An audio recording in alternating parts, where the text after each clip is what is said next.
Bueno, pues ya estamos en el tiempo de tertulia, ya estamos en el tiempo de opinión. Les hemos contado la actualidad desde las 7 en punto, en el informativo en Buenos Días España. Ahora es el momento de analizarlo con el maestro, amigo y camarada Eduardo García Serrano. ¿Qué tal? Buenos días. Buenos días, España. Y de momento de decir a nuestros televidentes y oyentes que no estoy detenido. Todavía no, ¿no? Todavía no estoy detenido, a pesar de llamarme Eduardo. Eso es porque no estás muy cerca de Rajoy. Efectivamente. Profesor Antonio Alonso Timón, ¿qué tal? Muy buenos días. Muy buenos días. Gracias por estar con nosotros. 8:32 y yo tampoco estoy detenido. Todavía no, ¿no? De momento. Tampoco se llama Eduardo, ¿no? Nos acercaremos mucho. José Luis Fernández Santillana, ¿qué tal? Buenos días. Hola, buenos días. Yo iba a decir que tampoco, pero tampoco tengo ninguna expectativa de estarlo, ¿no? Pero en todo caso, lo que le emplazo es a Eduardo a que su equipo haga los deberes, que nosotros ya lo hemos hecho, y que les esperamos en Tallín. Se refiere a su equipo de fútbol, ¿no? Mayormente, ¿no? Que esto es mucho más divertido. Ahora, yo se habla mucho de los Eduardos, pero me parece mucho más fuerte que el número 2 de Hacienda en activo, con el debate ese vamos, hoy votándose los presupuestos, sí, esté como esté, ¿no? Es decir, oiga, en manos de quién estamos, ¿no? Es decir, bueno, a mí eso me parece bastante más fuerte, ¿eh? Es el secretario de Estado de Hacienda, José Enrique Fernández de Moya, que tendrá que declarar como investigado por los delitos de prevaricación, malversación de caudales públicos y falsedad de pagos de dinero público durante su etapa como alcalde de Jaén. Sí, pero este es el que nos lleva las cuentas ahora, ¿no? Sí. Decir, oiga, y ahora vas y Hacienda, vamos. Claro, o sea, vas y te despistas de Matute de 50 euros en la declaración de la renta, ya verás. Tienes una paralela que te espabila, ¿eh? Ya verás. Claro. Pues de esto que acaba de decir Eduardo, que lo dice con una sonrisa, pero en realidad es de lo que está hablando la mayoría de la gente. Pues claro. Dice, esto de la democracia, que se supone que era una cosa pues para igualarnos a todos y para que los poderes públicos se vieran sometidos al escrutinio de los ciudadanos y tal, pues al final es que vemos que, claro, o sea, hay dirigentes marxistas de la extrema izquierda que venía a limpiar la casta parasitaria, que se compran un chalet de 660.000 euros en la sierra con un tipo de interés sorprendente. Escriturados.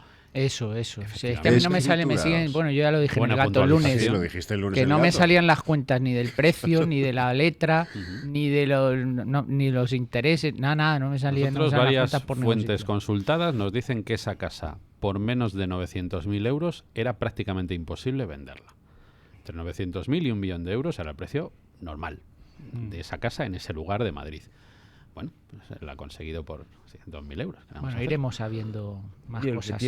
Por una hipoteca del 1%. Bueno, un poquito más. No llega. No, es un 0,5%. Es el 0,6%. Bueno, pero habéis oído a ver quién le dan a eso. Los datos que han dado, digo, en cualquier caso, vamos a ver, el tema es de alto riesgo, es decir, lo que las recomendaciones de la Unión Europea y del sector, y del propio Banco de España respecto a que no haya más de en torno al 30, ya en condiciones súper, el 40% lo que se dedique a este tema, ¿no? Y a estos señores se les va un poquito más, ¿no? Es decir, que es una hipoteca de altísimo riesgo, ¿no? Y luego lo que yo no sé es si estos que vienen a ser los limpiadores, claro, de todo ámbito de la corrupción, hombre, es curioso, ¿no?, que sea la oficina con la que ellos van depositando las cuentas del partido la que les conceda un crédito en condiciones tan ventajosas y que no sea el común de los mortales. Hoy tendría que haber una fila enorme en la puerta de esa oficina de gente que pide, yo también como el pobre, ¿no? Es decir, nos imaginamos también, ¿no?, que en condiciones tan ventajosas, ¿no?, porque ellos transparencia han tenido poca con este tema, han dado ahí 4 datitos mal dados. Bueno, hay quien dice también que les han hecho una mano y que los que están dando palmas con las orejas son los vecinos de la urbanización, que estaba bastante desprotegida, estaban teniendo bastantes problemas de ocupas y de delincuencia. Ya ninguno quiere un plan privado de seguridad, no les va a hacer falta. No hace falta, ya llevan esto los guardaespaldas, están encantados de la vida, de que ya se ha puesto protección para que la gente no vaya por allí. Que ya no van a ir ocupas allá a la casa. Porque ya en vez de destinar el ministro del Interior unos cuantos policías en la línea, por ejemplo, para luchar contra el narcotráfico, pues sí quieren luchar de que no invadan las posesiones de la pareja feliz. Pero si yo creía que iban a hacer ahí un puerto seco de pateras. Sí, y de refugiados. Yo creía que tenemos unas tiendas para hacer, o sea, que toda la extensión de la finca es para hacer un refugio y acoger. Eso de Welcome Refugees, pues iban allí a tener un sitio donde poder alojarse de manera medianamente cómoda. ¿no? Nos lo tomamos a cachondeo, no te lo puedes tomar fuerte, de otra forma, pero es bastante serio, sí, es bastante serio. Una gente que estaba criticando la casta y se convierten en la casta superior de la noche a la mañana. Estos son los brahim, yo me reía anoche pensando, me acordaba un viaje que hice a Argentina hace ya tiempo, ¿no? Con una cuestión de un aniversario de un sindicato argentino de la enseñanza con el que teníamos relación, etcétera, desde la USO. Entonces, a mí me sorprendió mucho, ¿no? Es decir, porque todos los sitios donde iba me encontraba con unos bustos de Eva y de Perón, o sea, pues todos los sitios, claro. Es el paradigma de todo sindicalista, todo político es peronista. Luego ya le pones el calificativo que quieras. Tú vas de ahí, te parece un poco raro, ¿no? Que en la sede del sindicato pues estén dos bustos de presidente del gobierno y tal, ¿no? No se te ocurriese, ¿no? Era una cosa tremenda, ¿no? Era una cosa tremenda, o sea, era veneración. Entonces yo me imaginaba lo mismo en todas las sedes de Podemos, o sea, unos bustos de la pareja feliz, ¿no? Es decir, bueno, o sea, adoración al amado líder, ¿no? Es decir, pero una Evita y un Perón, es decir, ¿por qué en el fondo esto de ponerse, oiga, o el partido o nosotros, eso se llama peronismo, o sea, en el sentido más estricto del término. Pero tú, es alucinante. Pero José Luis, ¿tú qué apuestas? ¿Que gana el sí o el no? Pues bueno, lo que la telemática, los dedos telemáticos dictaminen, ¿no? Que es la continuidad del amado líder. Ahora, lo más divertido de esta pareja de cínicos es la disculpa, la explicación, por mejor decir, que han dado para elegir a la caja de ingenieros para pedir el crédito. Dicen que es que Pablo Urdangarín e Irene de Borbón dicen que Irina. Que es la única entidad financiera que no ha practicado ni un solo desahucio. Y entonces sus bases, a las que van a utilizar como un bidet para lavarse el culo de la indecencia y la inmoralidad política y financiera que han perpetrado, o como una vacinilla para lavarse las manos, pues estarán encantados. Por eso la pregunta retórica que hacía el profesor Alonso Timón, ¿qué creéis que va a ganar consigo el no? Yo tengo dudas. Pues, en fin. Pero lo que decíamos antes, esto es demasiado serio. Si no fuera porque hay 5 millones de españoles que han votado esto, pues claro, es que hay 5 millones de españoles que han votado a este partido político que ha dicho todo lo que ha dicho y a este señor, a este amado líder que ha dicho todo lo que ha dicho. Entonces, ese es el problema serio que tenemos en España. Es decir, y es que el cartón piedra que es Podemos, pues afortunadamente se va desenmarañando y vamos sabiendo de qué pasta está hecha esta casta, porque ellos más que nadie son casta y lo han sido siempre. Desde antes de llegar a la política. Así es. Es que coge sus historias personales. Vamos a ver, Íñigo Errejón. Íñigo Errejón es un pijo de Pozuelo. O sea, ellos que denuncian a los pijos, que dicen que los pijos le dan asco, bueno, pues Íñigo Errejón es un pijo de Pozuelo. Las Altacapillas, medio en pelotas, la Rita Maestre, lo mismo. Es otra pijaza que estudió en una de las entidades educativas más caras de Madrid, que es el Liceo Italiano, aquí al lado. Vamos a ver... Ramón Espinar, el especulador con viviendas de protección oficial. Pues otro pijazo. Sí. Pablo Iglesias, hijo de un inspector de trabajo y profesor de relaciones laborales en una universidad laboral franquista. Y su madre, abogada laboralista. Vamos a ver, no es hijo de un inmigrante sirio que vino en patera y una jornalera de la aceituna en Jaén. ¿Qué me está usted contando? Ahí el único currante que curraba de verdad era el padre Monedero, que además era un tío que trabajador, Monedero, honesto. Que es de Vox. Pues sí, un humilde hostelero con un barecito de barrio. Trabajador que se lo ha currado toda la vida y que y encima de Vox. Del cañón. Estos son pijos metidos a lazarillos de Tormes. Lo que pasa es que para ser progre como siempre hay que ser pijo. O sea, quiere decir, para ser un buen progre hay que venir de ahí. O sea, y hay que tener recursos para dedicarse al pijerío.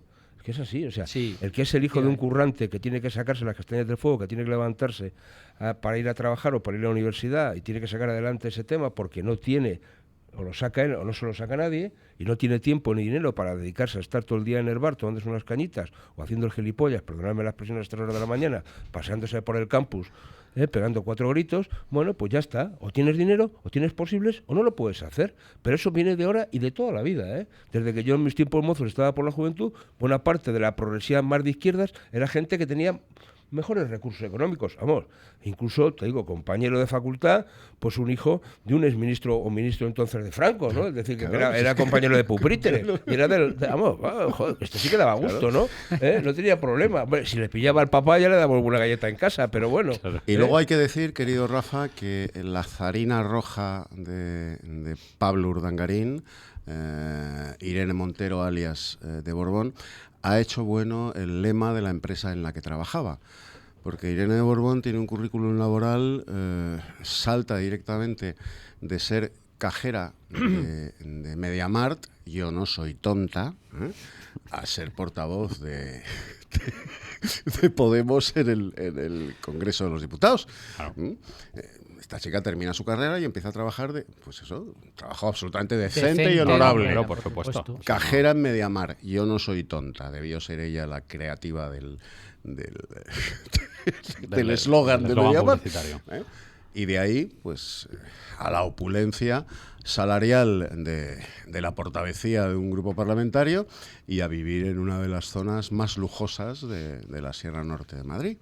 A mí me sorprendió un tuit de uno del partido, no me acuerdo, de Podemos, que dijo que él no iba a votar en se iba a abstener porque se estaba reservando para el segundo plebiscito, que era la Casa de la Playa. Eso está muy eso está bien. Pero ya vamos por bueno, si hemos empezado con esta, tendremos que seguir, pero ya le han puesto el nivel alto, ¿eh? Pablo, en Sotogrande creo que se venden algunos chales.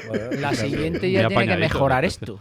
Y luego también las estupendas vistas, ¿no?, que tiene cuando salga de Galapagar para ir hacia la 5, ¿no? Claro, sí. Tiene unas vistas al Valle de los Caídos. En los días luminosos como el de hoy se ve la Cruz del Valle, pero con una nitidez. Sí. En fin, así está España. Bueno, a lo mejor logramos que se convierta. Por eso digo, bajo esa visión no hay bien que... se cae del caballo él también. Otro Pablo. Cuelga muros. Oye, pues después de la conversión que ha tenido con esto, nada es descartable. Nada es descartable, ¿no? Desde luego. Los Pablos ya digo que son dados a la conversión. Bueno, la Unidad Central Operativa de la Guardia Civil detuvo ayer al exministro de Trabajo y expresidente valenciano Eduardo Zaplana, acusado, ya saben, de delitos de blanqueo de capitales, malversación y prevaricación. En esa misma operación fueron detenidos otras 5 personas. Entre ellos está también el que fuera jefe de gabinete de Zaplana y presidente del Club de Baloncesto Estudiantes, Juan Francisco García, el empresario Vicente Cotino. Asimismo hay una orden de detención contra su hermano José. Ambos son sobrinos de Juan Cotino, que ya saben fue director general de la Policía, presidente de las Cortes Valencianas y vicepresidente del gobierno de esa comunidad. Fuentes de la investigación confirman que hay otros 3 detenidos. Uno de ellos es Francisco Grau, economista y exsecretario del Consejo de Administración de la CAM, y luego miembro de su comisión de control hasta la intervención de la entidad. Los otros son Joaquín Barceló, es directivo del Parque Temático Terra Mítica, y su mujer. Barceló dirigió también el Centro de Desarrollo Turístico de Benidorm, localidad en la que, como saben, Zaplana fue alcalde antes de presidir la Generalidad Valenciana. Los agentes de la UCO bautizaron esta operación como Erial. Yo creo que el nombre está bien. Que es como está el PP, hecho un Erial. Sí. Yo creo que está bien. Es que la policía es muy poética a la hora de elegir nombres de sus operaciones. Yo sobre este tema, a nivel personal, respeto absoluto a la presunción de inocencia, tanto de Eduardo Zaplana como de todos los detenidos. Yo creo que tenemos que ser prudentes siempre con este tipo de cosas hasta que avance la investigación. Y así como en otras ocasiones en los medios de comunicación pues han machacado a gente, estoy acordándome por ejemplo el tema de Rita Barberá, ¿no? Le han machacado hasta llevarles a la muerte. Pues yo creo que hay que respetar la presunción de inocencia siempre. Eso desde el punto de vista personal. Desde el punto de vista político, hombre, pues hay un fumus de que algo se está cociendo en el Partido Popular, de que es un partido en perfecta descomposición. Pero que no le afecta a todo el mundo por igual, sino que se le afecta fundamentalmente a gente que ya está retirada de la política, que se está viendo en problemas judiciales, que repito, insisto, habrá que depurar en sede judicial, en las instancias correspondientes, y habría que ver qué tipo de responsabilidades tienen que asumir, pero que el Partido Popular en este momento está en una situación muy complicada, en la que yo creo que no tiene proyecto político, no tiene liderazgo, y eso se traduce en los problemas que está teniendo a todos los niveles. Urge una renovación. Yo ya no sé si estamos a tiempo de renovar el Partido Popular. A mí me da muchísima pena, porque porque creo que jugaba un papel muy importante, que ha jugado un papel muy importante en unos años muy concretos de la democracia española, que además era de salud democrática, que llegase al poder después de 13 años del Partido Socialista en el poder, en plena descomposición del Partido Socialista, también en la última etapa de Felipe González. Creo que en este momento urge que entre aire nuevo en el Partido Popular. No sé si estamos a tiempo de renovarlo, pero hay que tener en cuenta una cosa. La persona que detenta la presidencia del gobierno en este momento también es de aquella época. Sí. No sabemos cómo van a acabar las cosas. A mí yo tengo mis dudas en todo este tinglado, ¿no? Lo que no creo son las casualidades. Entonces, el que de repente se dé esta operación en el ámbito de la Comunidad Valenciana con Zaplana, que ya haya cierto tiempo, digamos, retirado, por lo menos de la primera línea política, y gente de su entorno, más o menos, de aquella época y tal y cual. Bueno, cuando por un lado están todo lo que está saliendo respecto a la financiación ilegal o no del Partido Socialista en la Comunidad Valenciana, incluso con implicación de altos cargos, incluso de ministros de aquella época del PSOE, ¿no? Incluso Compromís también aparece en este paquete, que de eso prácticamente no se haya hablado, o haya sido muy poca noticia, siendo un tema de calado, ¿no? Entonces, no sé si esto tiene que ver con... Ahora, teóricamente, quien maneja los hilos de estas posibles detenciones, claro, le estaría dando un balón de oxígeno, entre comillas, al enemigo, con lo cual no tendría mucha lógica, ¿no? Pero bueno, a mí las casualidades también, esto ya a lo mejor lo que digo es rizar el rizo y pegar un salto mortal sin cuerda y sin nada, ¿no? Pero en esa operación de relanzamiento de Ciudadanos, pues el otro día en la presentación del proyecto Plataforma Ciudadana, etcétera, todo este tipo de personajes, entre los personajes que se están buscando son personajes que han estado vinculados a la vida pública. En algún momento llegó a sonar Zaplana o gente del entorno de Zaplana, sí, o que Zaplana, en la medida que con el PP de la Comunidad Valenciana tenía rotas de alguna manera sus relaciones, estuviese facilitando contactos o gente para Ciudadanos. Y que esto sea pues una vendetta diciendo, bueno, Tito, toma toque de atención y tú, señores de Ciudadanos, si queréis jugar por esta vía, os van a salpicar los casos de corrupción. Pero a lo mejor esto ya es política ficción, me lo invento todo, no tengo... Digo, bueno, esto es lo que te da un tufillo, ¿no? Dices, bueno, no lo sé, ¿no? Pero la cosa es compleja, ¿no? Voy a introducir 3 datos más para que los oyentes lo valoren como consideren. La Fiscalía y la Unidad Central Operativa de la Guardia Civil están rastreando en concreto el cobro de 10 millones de euros en comisiones ilegales recibidas por la adjudicación de contratos públicos durante la etapa de Zaplana al frente de la Generalidad. Los investigadores se han personado en la sede de la Consejería de Economía y han practicado una veintena de registros para recabar documentación, en concreto de la concesión de la ITV y del plan eólico diseñado durante la etapa de Zaplana al frente del gobierno valenciano. Además, la Unidad Central Operativa atribuye al exministro de Trabajo el delito de tráfico de influencias por mediar en una operación entre el conseguidor de la trama púnica Alejandro de Pedro y la exalcaldesa de Madrid, Ana Botella, consistente en la realización de servicios de mejora de imagen a la exedil por parte de empresas de este informático experto en reputación online. Así consta en ese informe incorporado a la causa que instruye el juez de la Audiencia Nacional, Manuel García Castellón. Esto es lo que ha salido en las últimas horas. Sí, pero es una cosa, dices, bueno, sí, pero eso no se sabía hace 15 días. Digo, quiero decir, vamos a ver. Sí. Estas cosas, yo es que no creo en las casualidades. ¿Por qué toca en este momento o no toca? Sobre todo cuando son cosas que si no han prescrito algunas causas de estas por el tiempo deben de estar rondando, ¿no? Bueno, a mí me mosquea mucho todo este tipo de historias. Me parece que se tapan muchas cortinas de humo con todo esto y lo que está claro es que el Partido Popular, en cualquier caso, tiene una auténtica degradación interna y que no se ven alternativas de regeneración en ningún caso, ¿no?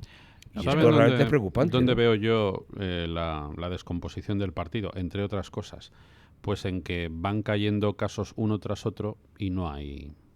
no hay una reacción significativa. Eso es lo que estás comentando ahora es claro, vamos a escuchar, quiero que los oyentes escuchen la reacción ayer de Martínez Maillo, que es la misma, incluso en el tono, en la forma, en todo, a las anteriores que hemos escuchado.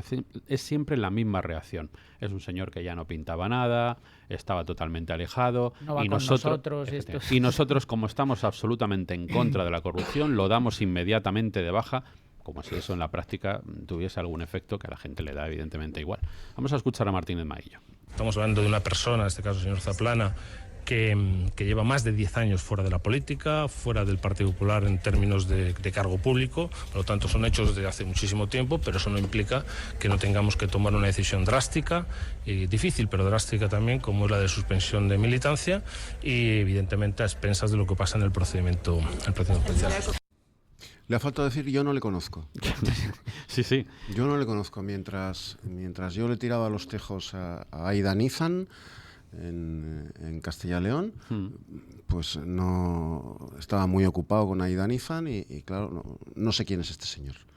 Eso le ha faltado decir. Sí. O sea, los de Podemos apelan a las bases para lavar su ropa sucia. Y si las bases dicen sigue, pues entonces, aunque hayas matado a Manolete, no has hecho nada. Porque las bases me han lavado. Y estos apelan a... yo no lo conozco. Que seguía militando, hemos sacado una ficha con telas de araña, vale, y lo echamos del partido y ya está, vale, rompemos la ficha. Pero y yo ya vuelvo está. Vuelvo al tema, el segundo de a bordo del Ministerio de Hacienda. ¿Y ese qué? No tiene nada que ver con esto, pero ¿y ese qué? Sí, claro, ¿y ese qué? Que está en activo. O sea, que es el... Digamos, vale, o sea... que sí, que es cuando estuvo en Jaén y tal. Hombre, Montoro suele ser candidato por esa circunscripción. Pero bueno, diga, ¿esto cómo se come, no? Es decir, no se toma ninguna medida cautelar respecto del señor que no gestiona las cuentas y que está siendo imputado para... Oiga, toda la presunción de inocencia del mundo mundial, pero para que se defienda, y no utilice mis recursos para defenderse. Ya está, simple como eso. ¿No se toma ninguna medida respecto a este señor? Digo, es que me parece mucho más grave porque es que él está en activo, está gestionando mis dineros, bueno, y los vuestros. En plena campaña de recaudación de Hacienda. Claro, o sea, es que me parece que es especialmente fuerte, ¿no? Digo, esta situación que se dé. Porque esto al fin y al cabo dice, bueno, joder, pasó no sé qué, ya es un tío que está alejado de la política, puedes decir todo este pedaleo, lo que quieras, ¿no? Lo más importante es lo que comentaba ahora Rafa, es decir, van cayendo casos de corrupción aquí y allá. Y no hay una reacción dentro del partido. No se ve. ¿Vosotros veis cuál es el proyecto del Partido Popular? ¿Cuál es la reacción del Partido Popular? Permanecer, nada más. ¿Cuál es, ante la que está cayendo, ante las previsiones electorales del Partido Popular, veis a alguien dentro del partido que se mueva, nada, que tenga una voz discordante? Empezando porque, por hombre, yo creo que está... hay cosas que se pueden discutir. Se puede discutir muchas de las cosas que este gobierno está haciendo. Se puede discutir muchas de las cosas internamente dentro del partido que con este gobierno con respecto al propio Partido Popular está haciendo. Por eso decía yo el otro día, vamos a ver, yo hasta hace poco tenía la esperanza de que alguien dentro del partido reaccionase. Pero estoy viendo que no reacciona y no van a llegar a tiempo, es que se les va a comer todo esto, y por lo tanto a mí me da pena porque yo he sido votante habitual del Partido Popular y me da mucha pena la situación en la que está el Partido Popular en este momento, pero con su pan se lo coman. Eso por lo que hace referencia al Partido Popular. Y otra cosa que decía muy importante José Luis, es que no solo el Partido Popular tiene estos problemas, es que estos problemas los tiene los otros partidos, porque estamos hablando de la financiación del Partido Socialista Valenciano, estamos hablando, aquí todo el mundo que toca pelo tiene problemas de corrupción. Incluso algunos que no tocan pelo. Por lo tanto, también habrá que plantearse cuáles son las deficiencias que el sistema tiene, y todo apunta al mismo sitio. Yo siempre explico en clase a los alumnos y en las conferencias que doy por ahí, y ahora estoy dando muchas de contratación pública porque se ha aprobado la ley de contratos públicos, la ley de contratos del sector público en noviembre del año pasado, el 2017, y ha entrado en vigor el 9 de marzo del 2018. Y todos los casos de corrupción están relacionados con la contratación pública. Por lo tanto, hay unas fallas de la contratación pública que, por cierto, la nueva ley de contratos del sector público, que es deudora de las directivas comunitarias en materia de contratación pública, no va a solucionar, porque siguen algunas de las fallas, están ahí, están los negociados, están los contratos menores, están los modificados, que a pesar de la doctrina del Tribunal de Justicia de la Unión Europea, que ya se incorporan en las nuevas directivas y que España incorporó en el año 2011, todavía, a pesar de eso, va a ser difícil que esta cultura del pelotazo con respecto a la contratación pública se vaya solucionando. Y eso afecta a todos los partidos políticos, no solo al Partido Popular. A nosotros nos duele especialmente el Partido Popular porque es un partido que representaba unos valores, es un partido en el que hemos creído en distintos ámbitos de nuestra vida, pero es un problema que afecta a todos los partidos políticos y es una deficiencia estructural del sistema que habría que corregir lo antes posible. Vamos a hacer una pequeña pausa, 8:56, cogemos los cafetitos y continuamos en la tertulia con Eduardo García Serrano, José Luis Fernández Santillana y Antonio Alonso Timón. Bueno, ayer aprovechó Margarita Robles, esta elocuente portavoz parlamentaria que tiene el Partido Socialista, aprovechó para, aprovechando que el río pasaba que el Pisuerga pasa por Valladolid, aprovechaba para lanzar una crítica a Ciudadanos a partir de la noticia de la detención de Eduardo Zaplana. Vamos a escuchar, Joaquín, a Margarita Robles. La gestión política del señor Zaplana es una gestión política en la que se han sembrado unas dudas más que razonables, de corrupción política, y por eso nosotros ponemos de relieve cómo el partido de Ciudadanos, envuelto en esa bandera de España, lo que está haciendo es, de alguna manera, manchar esa bandera cuando está apoyando a trayectorias políticas que sin ninguna duda tienen una clara vinculación con la corrupción política. Bueno, pues cada uno lo coge por donde más le Pero vamos a ver, interesa. esta señora... Perdón. Digo, lo de la bandera de España, Sí, el epíteto no, es la que cogió, la que exhibió Pedro Sánchez. Pedro La Sánchez, presentación, sí. que se le ha pasado ahora a Albert Rivera para que se envuelva, ¿no? Pero es que Pero es la parece misma, algo o sea, ¿cómo es peyorativo, esto? envuelto en la Vamos a bandera de ver. España. Oye, pues muy bien, pues ojalá se envolviese usted en la bandera de España. Hay que condenar al Averno a todos los ciudadanos norteamericanos que tienen en su casa, en el porche de su casa, la bandera de su país. Sí, y destrozar todos los autobuses de Nueva York que llevan la bandera Claro, que llevan la de Estados bandera. Unidos y todo. Bueno, esta señorita o lo que fuere,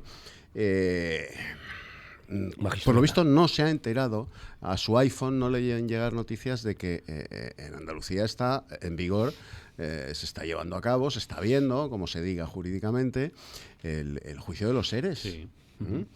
Y que estos días hemos visto como el chofer de un importante sátrapa de la Consejería de Trabajo, Javier Guerrero, de la Junta de Andalucía, pues llevando de un puticlub a otro y a comprar farlopa a su jefe, pues el jefe, entre raya y raya de farlopa y entre putilla de aquí y putilla de acullá, le decía que al chofer le decía que las ayudas se daban a voleo, se abría una tómbola, sí, y que todo aquel que era amiguete del partido pues recibía una ayuda. Pero es que además ayer la jueza Laya, magnífica mujer, heredera de Agustina Aragón y de tantas grandes mujeres españolas, pues la jueza Laya denunciaba las presiones intolerables e insoportables que tuvo que padecer en la investigación del caso, en la armazón del sumario, que tuvo que padecer por parte de la Junta de Andalucía, del Partido Socialista, de la UGT, de Comisiones Obreras, del Partido Popular, y del Partido Popular. Y en concreto citó a Susana Díaz. Y Alfonso Guerra. Bueno, pues de esto, esta señora o señorita, ¿cómo se llama?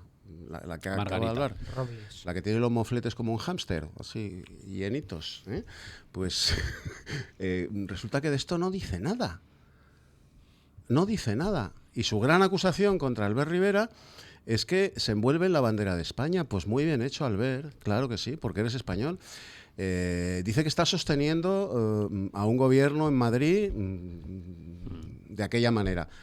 Coño, y a Susana Díaz y a la partida de bandoleros del Partido Socialista y de la UGT que bajaron de Sierra Morena a tomar posesión del boletín oficial de la Comunidad Andaluza y de los presupuestos de la Comunidad Andaluza, también los está sosteniendo Albert Rivera, o de eso no decimos nada.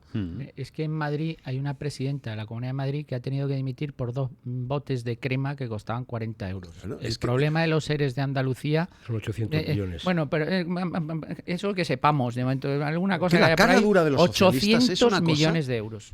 Es una cosa, la jeta que tienen estos tíos y estas tías, como la que acaba de hablar, Y Como bien ha dicho pero de eso está un Eduardo, punto en la boca, hombre. perdona, José Luis, para rematar este asunto, Juan Francisco Trujillo, que efectivamente era el chofer de Javier Guerrero, En concreto dijo ayer, durante el juicio, que esta persona, Guerrero, era el que disponía de dar las ayudas o no y que podía otorgarlas sin ningún tipo de control. El exchofer está investigado en varias piezas separadas del caso porque 2 empresas suyas recibieron ayudas de 900.000 euros y la instrucción declaró que con fondos de los seres se pagaron fiestas y copas, así como cocaína para él y para su jefe, aparte de esa otra partida que decía Eduardo. Sí, bueno, se iban de putas con el dinero de los parados. Y con la tarjeta, quiero decir, con la tarjeta de la Junta. Es que es alucinante. También, ¿no? Es decir, bueno, pues estos son los que se ponen en plan Jerónimo Savonarola, Sí, sí. a predicar pureza. Pero ¿de qué estamos hablando, oiga? Pero si ustedes tendrían que estar retirados en el Sáhara, en plan eremita, Claro. pero autoflagelándose porque son una banda de chorizos. A ver, para decirlo claramente, los que están diciendo desde hace mucho tiempo que el Partido Popular tiene que ser ilegalizado, el Partido Socialista hace muchos años que tendría que haber sido ilegalizado si es por la corrupción. bueno, de hecho, Porque los datos de corrupción del Partido Socialista no tienen parangón. No tienen en España. parangón. O sea, no hay comparación posible. No lo tiene, ¿no? Pero yo, fíjate, quería dar un cambio de tercio, entre comillas, no sin dejar el tema. Bueno, ¿cómo se trata? Estamos en San Isidro, un cambio de tercio. Sí. ¿Cómo se tocan estos temas en función del medio de comunicación? Yo cuando a veces digo, hombre, no digan ustedes sindicatos, digan UGT y comisiones, porque Claro. al final no todos los sindicatos somos iguales. Así es. Pues entonces, cuando hablamos de los medios de comunicación, este es un buen momento para decir, no todos los medios de comunicación son iguales. Algunos dicen las cosas y cuentan lo que está pasando y otros solamente cuentan lo que les interesa. Exacto. Y aquí es donde se ve dónde está el pesebre. Es sistemático, es decir, que el mayor bolsa de fraude, que es el de la Junta de Andalucía, porque además, fijaros, que una de las cosas que dice la jueza Laya, podemos discutir si sí o si no, por qué dice ahora y no dijo entonces, pero bueno, la otra buena parte de la carnaza se separó del proceso, que es todo el tema de la formación, que es otro procedimiento que va en paralelo, pero no es lo mismo, O sea, no es exactamente lo mismo. Es decir, una cosa es lo que tiene que ver con los seres, cómo se metía gente de manera fraudulenta en las seres, gente que no estaba en las empresas se metía para facilitarles, de alguna manera, un plácido retiro, ¿no? Y sobre todo cuando esa gente era gente que pertenecía a las estructuras del propio Partido Socialista. Bueno, todo lo que son estómagos agradecidos que se quedan en la Junta, eso no sale. No sale que hay 2 presidentes de la Junta de Andalucía que están encausados y eso no es noticia. O sea, digo, desde el punto de vista formal, oiga, ¿qué pasa, no? Es decir, ¿por qué esto no se da? ¿Por qué no se da hoy? Y vuelvo a lo mismo. Lo del señor número 2 de Hacienda no aparece en portada de ningún medio de comunicación, pero ¿aquí hay algún interés bastardo o no es bastardo? Pero Es decir, esto que dice José Luis, que es muy interesante y muy importante, nosotros lo decimos continuamente. pero por aquí. eso lo digo, en este medio donde están diciendo las Este cosas, grupo ¿no? de comunicación, Claro. este grupo de comunicación que tendrá sus defectos, evidentemente, y cometemos errores todos los días, por supuesto, porque el error es consustancial a la actividad humana, se debe a su línea editorial y a sus públicos. Y punto pelota. Yo decía ayer en esta tertulia que el lunes, en la cadena de radio de los obispos, escuché personalmente varios comentarios editoriales donde se ensalzaba la altura de miras política y la capacidad de hombre de Estado de Pedro Sánchez por la sencilla razón Pues de que ha llegado a un acuerdo puntual con el gobierno por el tema del 155, que es una cosa sin la mayor importancia, pero que para esta cadena es suficiente para elevar a quien hasta hace 2 días era un chiquilicuate impresentable. Sigue siéndolo. Por supuesto, para ellos también lo era. Sí, pero sí. ahora, de pronto, ha pasado a ser alguien respetable. ¿Por qué? Porque también en esa cadena han visto que el enemigo electoral a batir es Ciudadanos. Y si por el camino hay que apoyar puntualmente o hacer un pequeño lavado de imagen del Partido Socialista, que tiene tela marinera, pues se hace tranquilamente. Sí. ¿Por qué? Pues porque este medio en concreto y otros tienen otros intereses a los que acudir y a los que defender. Pero está todo relacionado, Rafa, Claro. con lo que está diciendo antes José Luis, que es muy interesante. Se habla en los medios de comunicación de lo que se habla en los medios de comunicación. Por lo tanto, el factor externo, medios de comunicación, lo tienes dominado, o por lo menos lo tienen dominado los 2 partidos políticos mayoritarios. Se crea una red clientelar, que el ejemplo paradigmático es en Andalucía. Claro. El Partido Socialista en Andalucía es complicadísimo que pierda unas elecciones, No, porque es que tiene una red clientelar por cierto, con el consentimiento del Partido Popular, Claro. porque allí parece que el Partido Popular ha hecho dejación de funciones y ha dejado la comunidad autónoma en manos del Partido Socialista. Esto lo hemos comentado aquí en alguna ocasión anterior, con lo cual no voy a repetir. Pero es todo muy interesante porque lo que estamos viendo y a lo que vamos a asistir en los próximos meses, y lo que ha dicho esta mañana José Luis en el tema anterior de Zaplana, lo que ha comentado ahora es muy interesante. Lo que vamos a asistir en los próximos meses es al establishment puro y duro de la resistencia del bipartidismo frente a la amenaza de Ciudadanos. Eso es. Y eso es muy complicado. Y Ciudadanos ya puede tentarse la ropa porque en los próximos meses y tener las alfombras limpitas. Claro. Y tener las alfombras muy limpitas. Incluso teniéndolas limpitas. Hombre, ya le pueden meter algo dentro. No le puedes sacar mucho. Pero bueno, algún vídeo por ahí, alguna cosa. Pero esto los oyentes y espectadores inteligentes tienen que pensar en esto. Es decir, es que es muy importante, porque al final de lo que hablamos es de eso, de defender intereses particulares espurios o de defender la verdad de lo que ocurre. ¿Cuántas subvenciones recibe esta casa? 0. Pues eso. Bueno, pues no hay más Cero. preguntas, señoría. Pero aquí hay libertad para hablar lo que queramos, medio dentro de unos límites, y de obviamente, institucional, y de una línea 0. editorial que creo que se cumple en esta casa. Pero otros medios de comunicación viven de la subvención, por lo tanto no pueden decir. Y así la clave la daba ayer. De la subvención, de la Irene ayuda. Montero ayer en el pasillo del Congreso, antes de entrar al hemiciclo, tenía una sonrisa de felicidad. ¿Por qué? Porque el primer plano que estaban ocupando ella, su chalet, su palacete en Galapagar y el alfeñique bolchevique, pues ha pasado a ocuparlo Zaplana. Claro. Y estaba feliz, destilando veneno contra el Partido Popular. No sin razón, pero no por las razones por las que estamos criticando nosotros, sino porque sencillamente ella ha pasado a la contraportada. Eso es. Y a partir del momento le viene muy bien que sea Zaplana, el segundo de a bordo de Cristóbal Montoro en Hacienda, el que ocupe los que ocupen el primer plano. Así es. Mientras ella y su palacio de San Petersburgo en Galapagar Villatineja le están llamando. y los ladrones Baja, del Partido Villacoleta. Socialista en Andalucía, la partida de bandoleros del Partido Socialista en Andalucía, pues pasan a un flash informativo de la última página, mientras Zaplana está en el primer plano, y todo esto con la colaboración de los medios de la derecha, Claro. de la supuesta derecha. Sí, sí. Es muy difícil luchar contra el bipartidismo. Si lo habéis visto en Estados Unidos, ¿por qué hay mucho rechazo y se ha sacado todo lo que ha sacado también contra Donald Trump? Pues porque no forma parte del establishment Claro. tampoco. Entonces, en cuanto te sales un poco del establishment y eres una amenaza para el establishment, para el bipartidismo, para el statu quo, Sí. pues entonces ya tienes problemas y serios. Bueno, vamos a cambiar de asunto si a ustedes les parece, porque, claro, antes hablábamos del estado comatoso en el que se encuentra el Partido Popular y en parte se puede comprobar también por el estado en el que se encuentra el gobierno, que es un estado, yo creo, directamente de colapso. Por cierto, Sí, Rafa, sí. perdóname, Sí. antes hablabas de la COPE. ¿Ha dicho la COPE algo de que esa rata blasfema de Willy Toledo, Javier Bardem y Alberto San Juan hayan dado una conferencia de prensa el otro día, ayer, Sí. en San Carlos Borromeo, con el párroco de San Carlos Borromeo dando palmas con las orejas debajo de un crucifijo impresionante para justificar que Willy Toledo, perdónenme queridos oyentes, cito en su literalidad, se cagó en Dios en un Twitter? Yo no ¿Ha lo- dicho la COPE algo?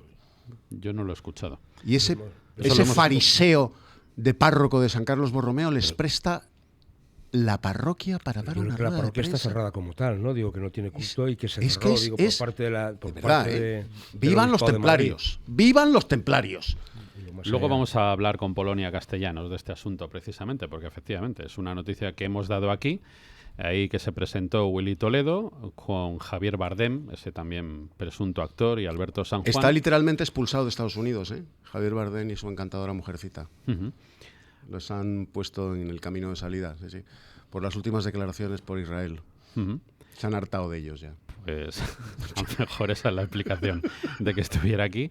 Efectivamente, como decía antes José Luis, San Carlos Borromeo ha sido convertido en centro pastoral, así lo definen ellos, pero el cura es cura, es Javier Baeza, que ha justificado abrir las puertas de este centro porque como comunidad religiosa pensamos que nadie puede ser perseguido por sus ideas, aunque te cisques en Dios. O sea, es una cosa, lo de este país empieza a ser de manicomio. Un tipo repugnante que se defeca en Dios, en la Virgen. Llega este fariseo al que Cristo hubiera expulsado a latigazos de San Carlos Borromeo y le presta la parroquia para dar una rueda de prensa debajo de un crucificado impresionante para explicar por qué se defecó en Dios. Pero, ¿y la COPE qué dice de esto? Pues no lo sé, pero nosotros desde luego... ¿Y los cantamañanas de la 13 qué dicen de esto?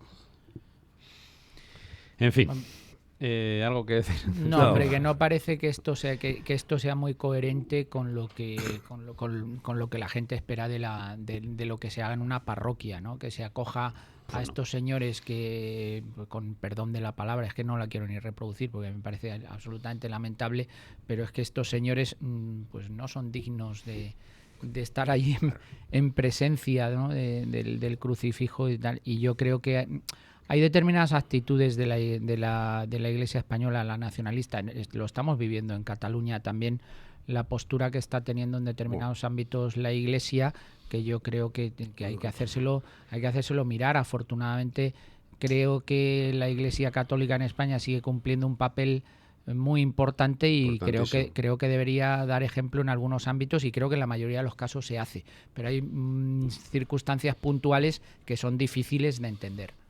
Lo que pasa es que a mí, perdonadme, pero vamos, estando de acuerdo con muchas cosas, o sea, esto de hablar de la Iglesia como responsable me cuesta mucho, o sea, digo, porque al final la Iglesia somos todos, claro. Es decir, y por tanto otra cuestión distinta es lo que hacen algunos eclesiásticos o algún obispo en un momento determinado, que se puede equivocar como persona que es y se equivocan, y por tanto yo creo que es bueno distinguir lo que es la institución de lo que son el ejercicio de las personas, porque si no a veces somos un poco es muy significativo en cualquier caso. Yo creo uno de los errores de algunos eclesiásticos ha sido la claudicación a los nacionalismos, y buena parte donde hay una crisis muy profunda de la Iglesia y de la Iglesia Católica en España tiene que ver tanto en Cataluña como en el País Vasco, donde, vamos, por poner un ejemplo muy sencillo, uno se va hacia el aeropuerto de Bilbao, donde estaba el antiguo seminario, que era la repera, un pedazo de edificio, la mitad está convertido en un hotel de alto standing y la otra parte está vacía, quiere decir, y eso era el paradigma de los que salían sacerdotes del País Vasco de Bilbao para España y para el resto del mundo, ¿no? Y no quiero hablar, por ejemplo, el caso de Holanda, que es lo más paradigmático del mundo mundial, donde Holanda durante decenios estuvo suministrando clero y misioneros para todo el orbe, ¿no? Y fijaros cómo está la Iglesia, lamentablemente. Es decir, cuando los eclesiásticos en un momento determinado se olvidan de su papel fundamental y se dedican a hacer lo que no tienen que hacer, al final viene el caos. Y viene al final el desencanto y en muchos casos la falta de referencia del pueblo fiel, ¿no? Estoy de acuerdo contigo, José Luis, que hay que separar a la Iglesia, que hace muchas cosas buenas, de algunos miembros de la Iglesia que se equivocan y que hacen cosas sorprendentes y que sorprenden a los fieles. O sea, es que yo no creo que los fieles estén muy de acuerdo con esta decisión que ha tomado el párroco de San Carlos Borromeo. No parece muy razonable. Es decir, que yo creo que esto es bueno, porque aquí se tomó medidas, la Iglesia se cerró como tal al culto, a esta gente se la apartó y lo que se ha quedado es como una especie de centro allí para no sé qué, para actividades, y bueno, entonces lo que es un uso torticero. O sea, quiere decir, aquí lo que hay es un uso torticero de una instalación y ya está. No es que sea torticero, es que yo diría que es ilegítimo, porque vamos a ver, en esta fotografía que ustedes ven aquí, ahí hay un crucifijo de 1,5 metros de alto. Es decir, esto está toda la vida. Yo conozco esa parroquia, vamos, yo he vivido, como sabéis, mucho tiempo en Vallecas, he paseado por la zona del Pozo, esa iglesia la conozco perfectamente cuando estaba abierta, conozco gente que ha dado catequesis ahí, y al final esa iglesia se transforma por unos sacerdotes que están ahí, que se les va la pinza y la mandan al carete, ¿no? Con mucho dolor de muchos parroquianos, gente normal que ve cómo esa parroquia se acaba convirtiendo en lo que no debe ser una parroquia, que se hace absolutamente de todo todo menos celebrar culto, ¿no? Porque además no utiliza ese escenario para pedir perdón. No, claro. Para por lo su contrario. exabrupto. Es lo contrario. Para pedir perdón. No, lo utiliza para reafirmarse en el exabrupto. Sí, para sacar y en pecho. su derecho al exabrupto. Y en su derecho a profanar lo más sagrado. A mí O eso sea, me no parece- llega a los pies de ese crucifijo. Y yo lo hubiera entendido a pedir perdón. La foto, desde luego, Estoy arrepentido, no pido tiene perdón por lo que he desperdicio. dicho. Y no parece el lugar más adecuado para claro. este tipo de, de Pero cosas. es el lugar adecuado para su fin, que es crear la confusión, crear el desencuentro, crear esa situación y aprovecharse. Bueno, simplemente es un hecho abusivo, ¿no? Y yo creo que en estas cosas lo que hay que hacer es dar las noticias, pero ya está, hasta aquí hemos llegado, ¿no? Y no caer en su, entre comillas, trampa, lo que no decir que no se digan las cosas, ¿eh?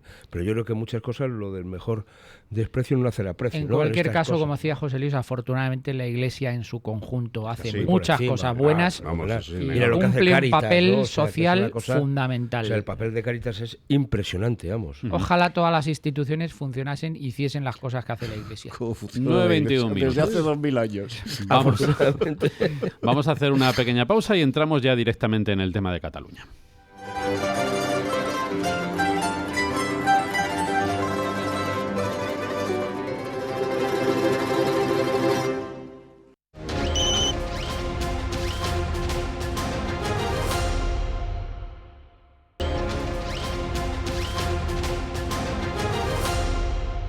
Porque al final el nombre de los consejeros, y siempre hay que distinguir el tema del derecho administrativo, o sea, quiere decir, oiga, una cosa es digamos el nombramiento y otra es la toma de posesión. La toma de posesión es anulable. Ya está, y a partir de ahí, pues es donde tú puedes actuar.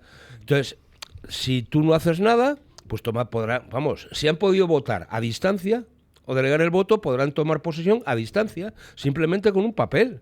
Oiga, yo he tomado posesión de un nombramiento en el Consejo Escolar del Estado simplemente con un papel, diciendo acepto tal, no sé qué, firmo, acato la Constitución, y en un papelito y se acabó la historia, no hace falta una presencia física. Por tanto, otra cuestión distinta es que usted diga que esos señores están impedidos o inhabilitados, pero no lo puedo decir porque no lo están.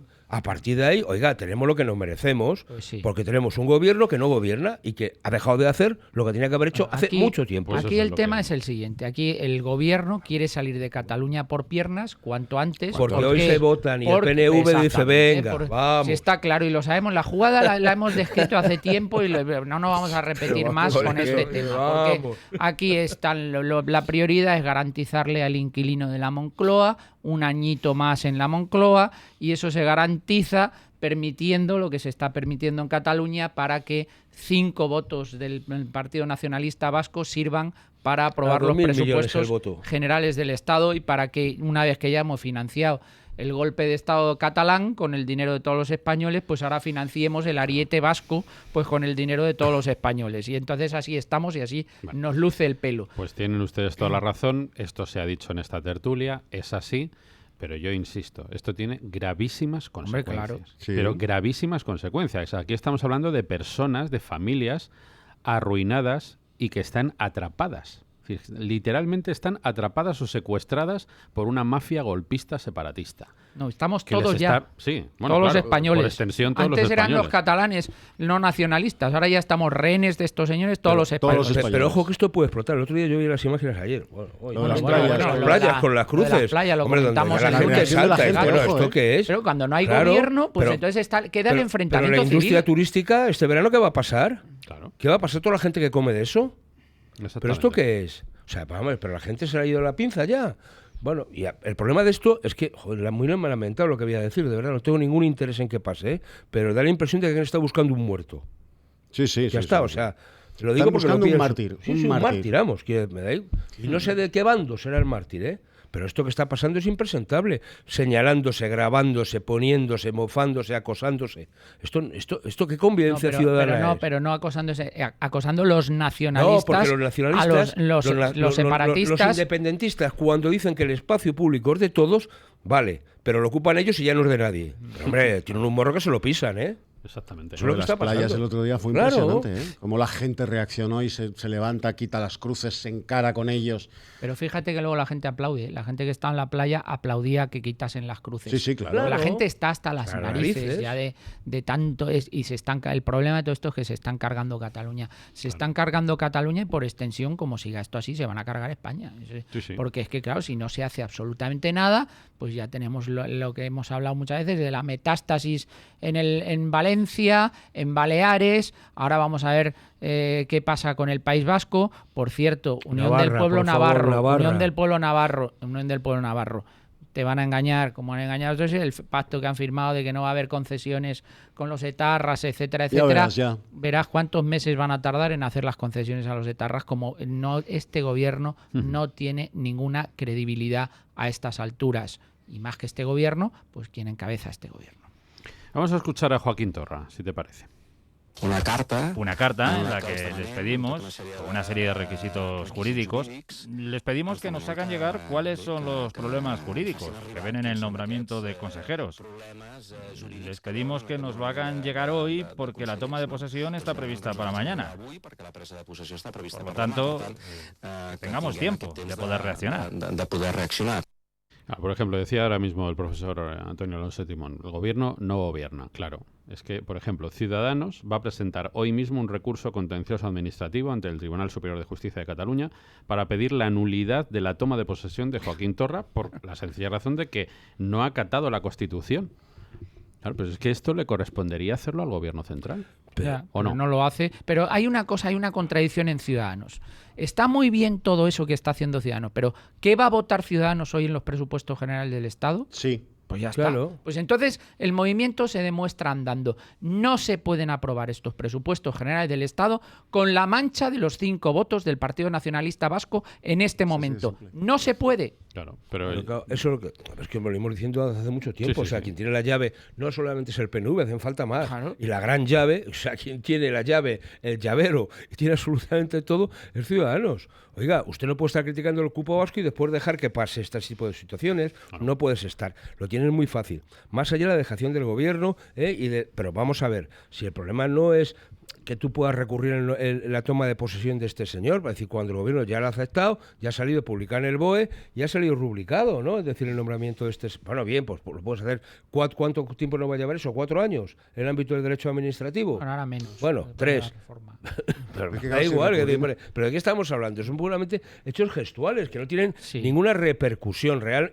Lo de hoy sí es importante. Lo que se vota ahora en la votación en el Congreso, eso sí es importante. Ahora sí, ahí tiene la sartén por el mango, pero ahí utilízala. Pero insisto, es decir, que aquí vamos a seguir a la escenificación. Estos señores van a tomar posesión, los que están sueltos por la calle sin ningún problema, y los que no, pues tomarán la distancia, pondrán una silla y un lacito azul, saldrá la foto y un gobierno represor que nos tiene, y ya está. Y es alimentar el circo, alimentar su circo. Es decir, y hay un momento que la gente diga, venga, iros a la quiero porra, que se me ¿no? entienda muy bien. O sea, la toma de posesión de Quintorra es intolerable. Claro. Intolerable, o sea, pero contra no se le debería ver. Es contraria a derecho. Tan intolerable como la subida de todo lo que tú Puigdemont. quieras.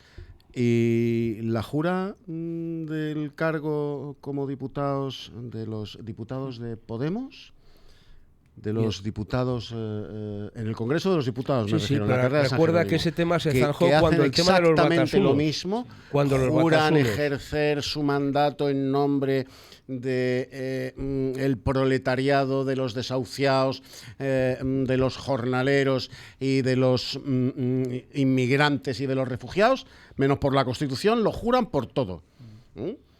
Porque así juraron sus cargos los diputados de Podemos, pero, los del pero PNV, los de toda la grey separatista. Pero el Constitucional resolvió ese tema con el famoso tema de Rey Batasuna por el imperativo legal. Y a partir de ahí se abrió... ¿Pero qué coño por imperativo legal? Pero eso fue... pero es que hemos ido más Usted, allá del ahora ya se ha ido legal. mucho más allá del imperativo legal, como se ha dejado todo, vale. Constitucional, como decimos siempre, el Tribunal Constitucional en su momento se pronunció sobre lo que se pronunció, que era el pero imperativo es que esto legal, luego la coletilla. ha ido evolucionando. Y Entonces, ya, si ahora el Tribunal Constitucional le llevamos estas fórmulas de toma de posesión que están llevándose a cabo, pues a lo mejor el Tribunal Constitucional dice otra cosa distinta. Claro, porque al final estás teniendo por la tendera de la esquina, ¿no? Me parece estupendo. Que cada uno jure por Snoopy, por una tía que tiene en Alcalá y por un refugiado sirio que se ha encontrado en la playa Cádiz. ¿Esto qué es? Pero entonces fijaros aquí que se pone la gente era estupenda, tanto Ciudadanos como incluso el Partido Socialista, diciendo que hay que dejar claro y regular claramente cuáles son las condiciones para la toma de posesión. Pero antes de eso hay que cumplir lo que está regulado. Claro. Y luego ya,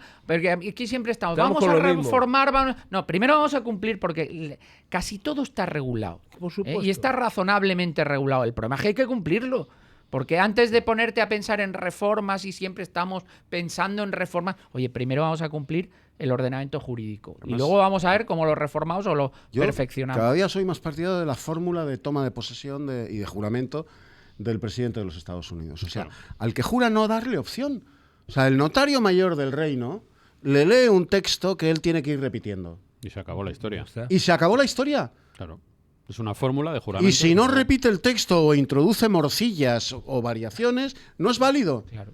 Ya está, pues ¿Ya está? Yo estoy de acuerdo. Pero es que no hay que darle ni opción. Es que es mi libertad. No, mire usted. El juramento del cargo es este. Pero ¿sabes? Y el notario mayor del reino se lo va a leer. Y usted va a ir repitiendo lo que le dice. Es que aquí todo el mundo tiene libertad menos para cumplir el ordenamiento jurídico. Menos para cumplir el ordenamiento jurídico. Es que aquí el problema que tenemos en España, que lo comentaba yo en la entrada de las 7 de la mañana, uno de los problemas que tenemos, si no el problema principal, es que aquí hay una serie de organizaciones y de individuos que creen que la democracia les permite una continua desobediencia y los que están encargados de impedir esa desobediencia no lo hacen. Ese es el problema. Es decir, aquí la democracia es lo que a ellos les sale del escroto cuando les sale del escroto y de la manera que les sale del escroto. Y todo lo que no sea eso no es democracia. Pero ¿sabéis por qué tenemos esta situación? Porque tenemos una democracia en España en este momento de las minorías.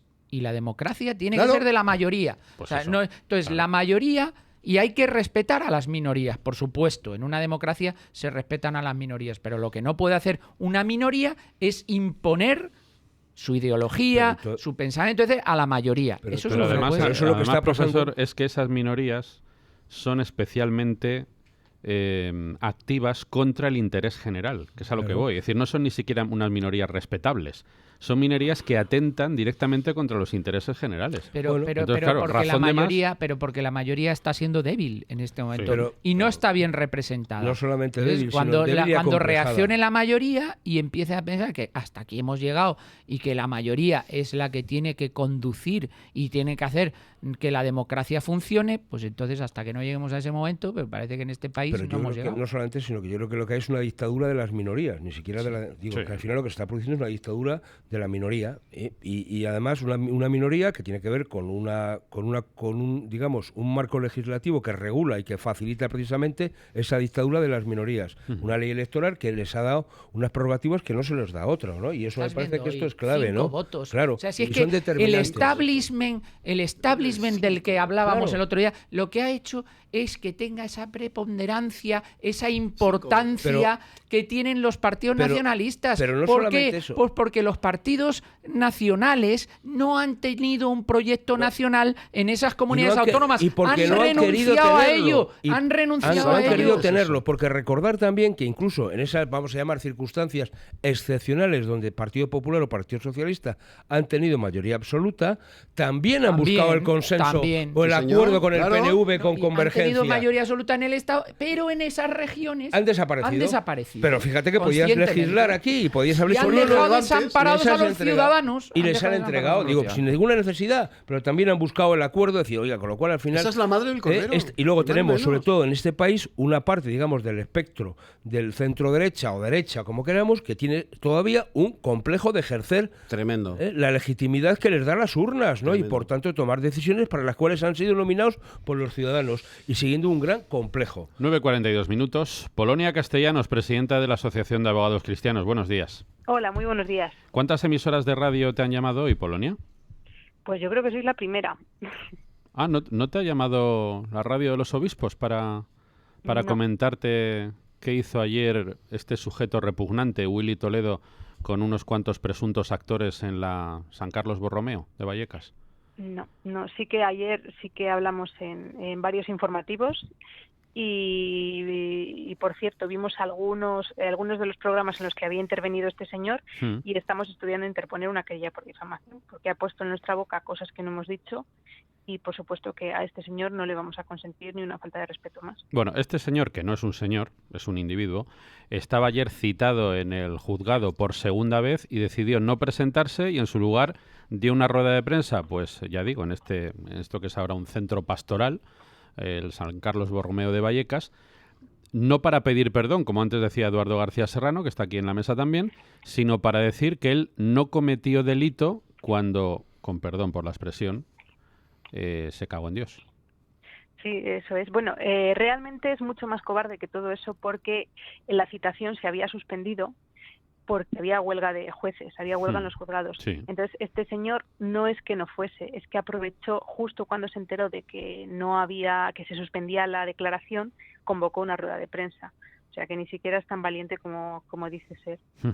Entonces, evidentemente, convocó esa rueda de prensa que decís, que a mí me ha parecido meter el dedo en la llaga. Me ha parecido una ofensa ya más que manifiesta y acreditar la total intencionalidad que tiene este señor o este individuo, como dices, de arremeter contra los cristianos. Claro, es que yo creo, doña Polonia, y yo tengo que felicitarles a ustedes, porque muchas veces lo he dicho, si no fuese por la Asociación de Abogados Cristianos, pues no sé muy bien lo que pasaría en este país, porque son de las pocas que se atreven a llevar a juicio a toda esta gentuza que bajo el argumento de la libertad de expresión lo que hacen permanentemente es mofarse de los sentimientos más nobles de las personas. Eso es, pues que el Tribunal Supremo lo ha dicho muy claro en sentencias recientes. Claro que sí que es verdad que se insultaba a otros colectivos, no a los cristianos, pero ha dicho que la libertad de expresión no puede dar cobijo al insulto ni al menosprecio. Entonces, nosotros, aunque no somos de esos colectivos a los que alude la sentencia, pensamos que todos los colectivos y todas las personas tenemos los mismos derechos y estamos en igualdad de condiciones. Entonces, evidentemente que la libertad de expresión no ampara todo. Y leía ahora un artículo de un sacerdote, me parecía muy curioso, que le decía a este señor que si él cree tanto y se proclama como abanderado de la libertad de expresión, que vaya a Cuba o que vaya a Venezuela y en la plaza que vaya a gritar, en vez de cagarse en Dios, me cago en Maduro. La revolución. Esto es. Creo que he recibido una próxima citación para el 28 de junio. Si ese día no se presenta, es de suponer que se le detendrá, ¿o no? Pues nosotros, este señor, claro, admite que hace más de 7 años que nadie le contrata. Nosotros no tenemos intención de darle pábulo para este show que ha hecho él para darse publicidad. Claro. Entonces nosotros insistimos al juez que nosotros no tenemos intención de que se le detenga y que además yo creo que no sería beneficioso. Nosotros lo que proponemos es que se le impongan multas coercitivas y que se le impute además un delito de obstrucción a la justicia. Claro. Entonces nosotros es lo que estamos intentando. Que el señor Toledo también dice que es que si no acude y que si no le encuentran se le llevaría a la cárcel, pues también es mentira, porque este señor tiene 4 inmuebles a su nombre, tiene 2 empresas, entonces si se le impone... A ver si va a tener un chalet también en Galapagar, ¿o no? Pues mire, vivía en el Viso, no en Galapagar. Una zona muy obrera, ¿no? Sí. Entonces... Este señor, perdona Polonia, este señor es hijo de uno de los grandes cardiólogos que ha habido en este país, el doctor Toledo, vivía en la calle Rosales, un cardiólogo magnífico, más franquista que doña Carmen, y Willy Toledo se crió en Rosales, que es donde tenía la casa familiar. El padre, una bellísima persona y un médico extraordinario. Hace 7 años que no le contrata a nadie porque incluso sus propios camaradas de su misma ideología, el negocio del que viven es un negocio que pasa por taquilla y ellos saben, los productores tan de izquierdas como él, los directores de cine tan de izquierdas como él, los guionistas, hablo del cine español, los guionistas generalmente tan de izquierdas como él, y los actores amigos suyos con compañías propias como Alberto San Juan, que es camarada de Willy Toledo, tampoco le contrata. ¿Por qué? Pues porque todos ellos saben que cualquier película u obra de teatro en la que en el staff de actores aparezca el nombre de Willy Toledo no dura 2 días en cartel porque la gente no va. Porque no va nadie. Porque produce un rechazo y una repugnancia tal, Willy Toledo, en la inmensa mayoría del pueblo español, que cualquier película, cualquier obra de teatro en la que él participe como sea, aunque sea haciendo un cameo, está condenada al fracaso, que es lo mismo que le está pasando a Fernando Trueba. Fernando Trueba hace 3 años que no rueda ni un spot de televisión, porque los productores saben que después de decir lo que dijo sobre España, los españoles y el asco que le damos, cualquier cosa que firme y filme Fernando Trueba dura 45 minutos en taquilla, porque no va nadie.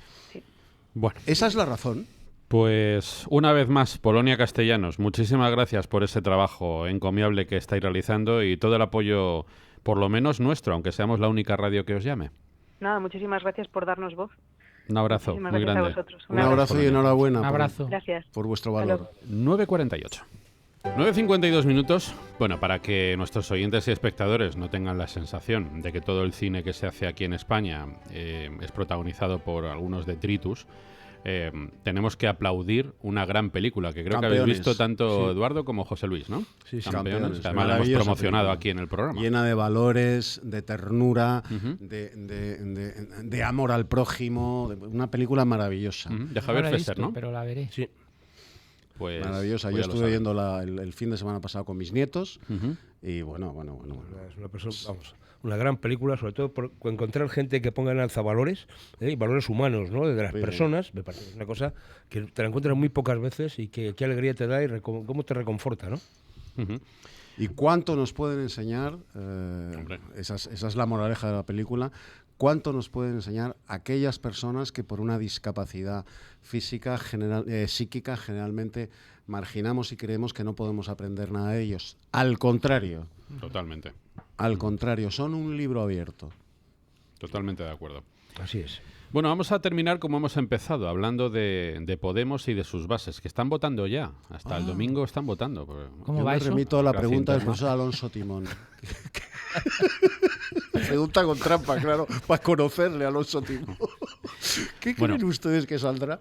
Ayer estaba muy contenta, como dice Eduardo, estaba muy contenta la portavoza, porque vio que la actualidad estaba puesta en otros, mucho más corruptos que ellos, por supuesto.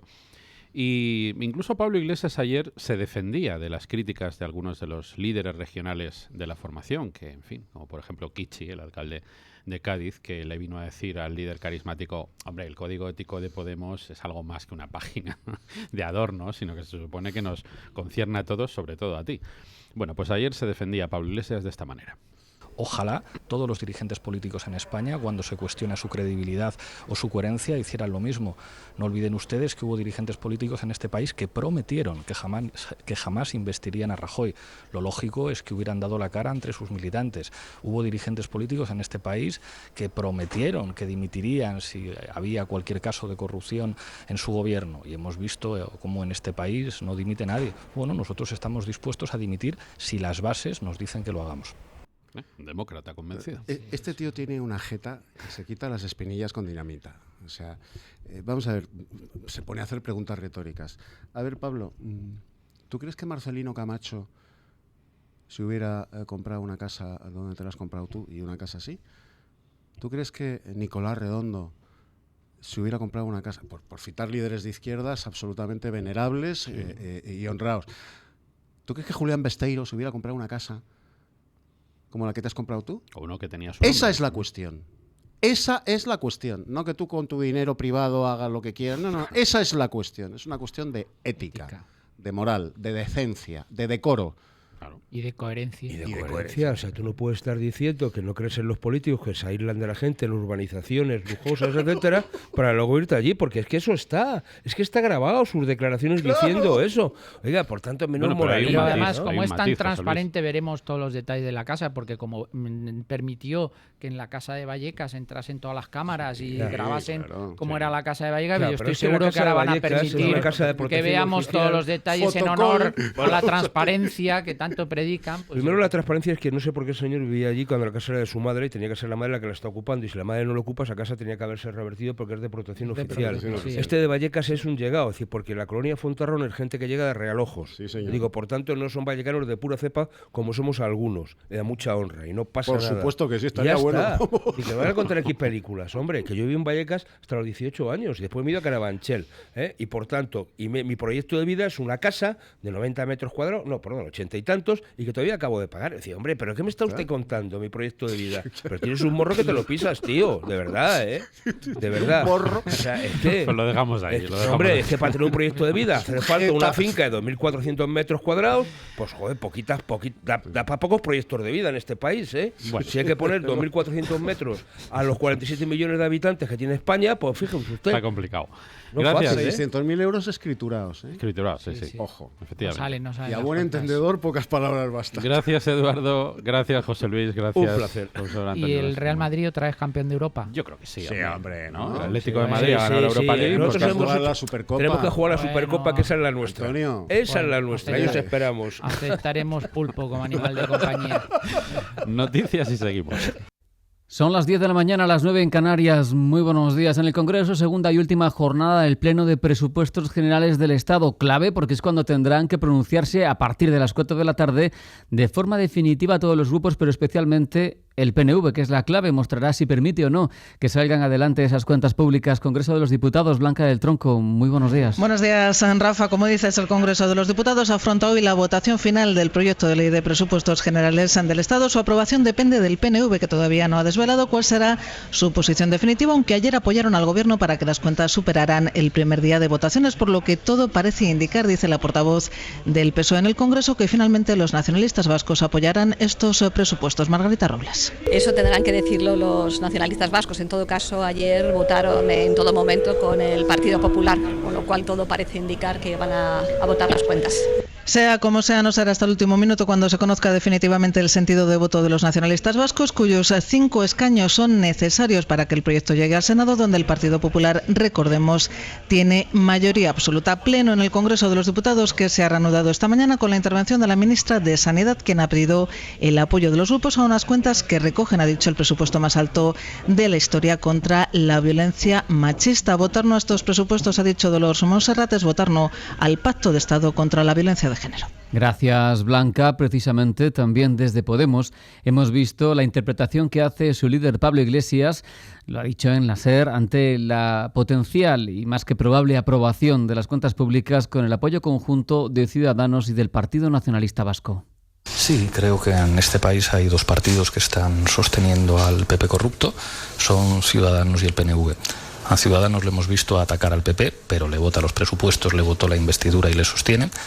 A Ciudadanos le hemos visto atacar al PNV, llamarlo el partido del copunazo, pero pactan con ellos para sostener al PP. Y auguro que lo que vamos a ver en los próximos días es a Ciudadanos y al Partido Nacionalista Vasco diciendo a los españoles que tenemos PP para un ratito más.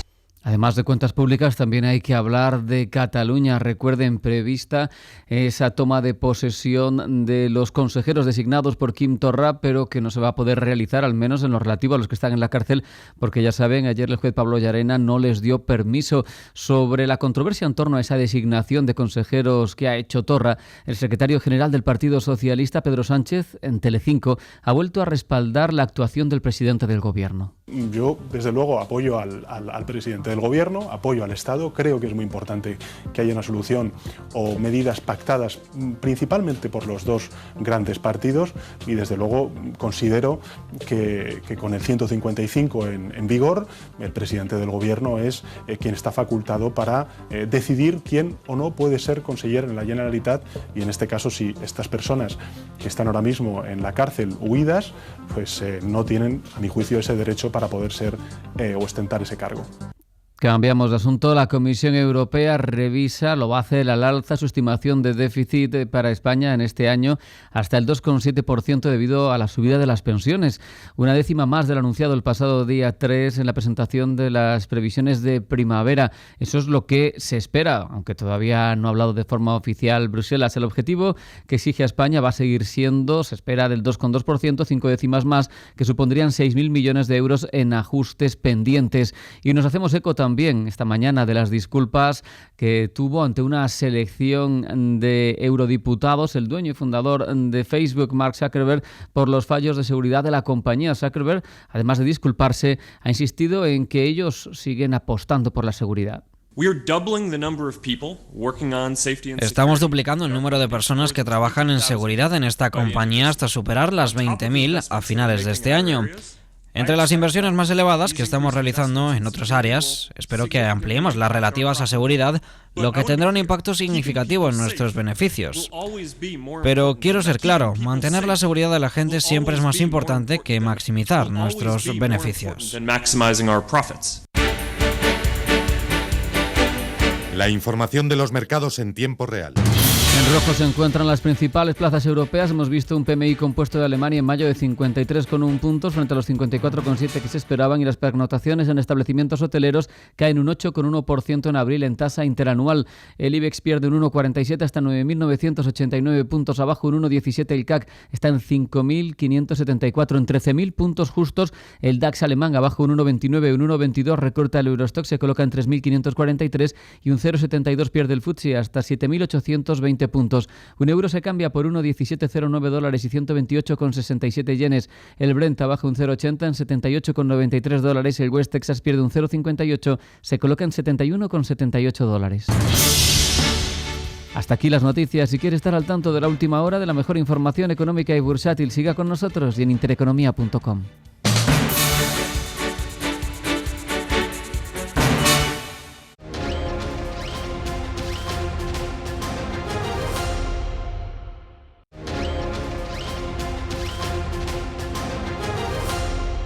Localizada en algunas ciudades.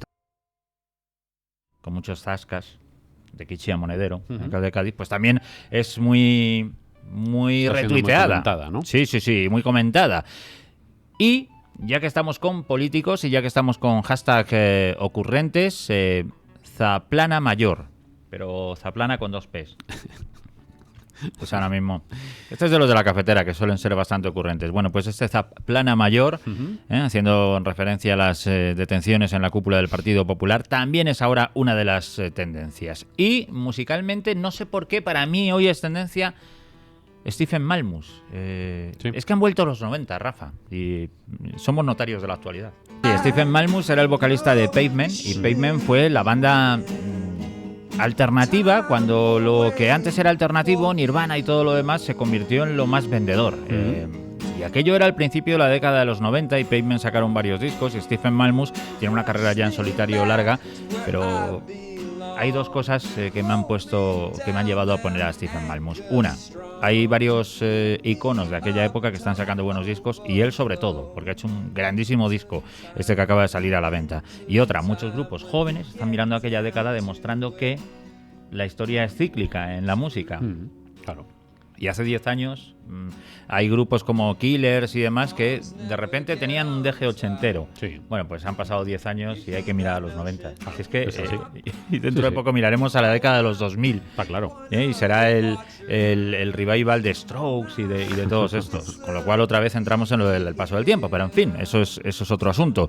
Y lo demás, Huesca. Huesca es la ciudad de moda en España. Su equipo está en primera división y te puedo asegurar una cosa, Rafa. Por las imágenes que están rulando por internet, los chavales del Huesca lo han sabido disfrutar. ¿Ah, sí? Sí. Lo han pasado bien. Lo han pasado de maravilla. Este fin de semana juegan, por cierto, y juegan ante equipos que sí se están jugando todavía cosas. Pero bueno, como es buen equipo y, oye, lo han demostrado durante todo el año, yo creo que aún así pueden ir a ganar el partido. Pero tienen días todavía, ¿no? Les da tiempo de descansar. Sí. Hombre, es verdad que Rubí, el entrenador, cuando acabó el partido, dijo, bueno, pues les espero ya el domingo en el campo. Directamente, ¿no? Claro. Rubí, que por cierto se va al Español. Y luego la otra noticia, luego vamos a hablar de ello, Rafa. Le dedicaremos unos instantes a Philip Roth.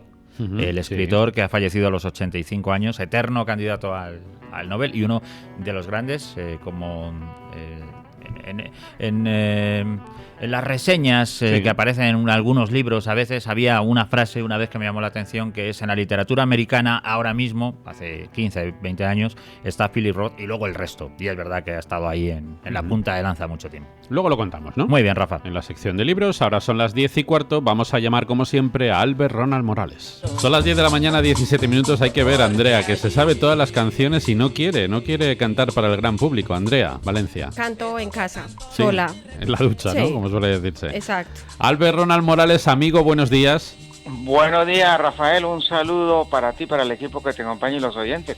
Y a propósito, Rafael, ¿sí? Este grupo hizo una década que fue los 60 y los 70. ¿Sí? Son los Corraleros del Majagual. Y esta canción fue el primer éxito que ellos tuvieron por ahí en los años 65. Uh-huh.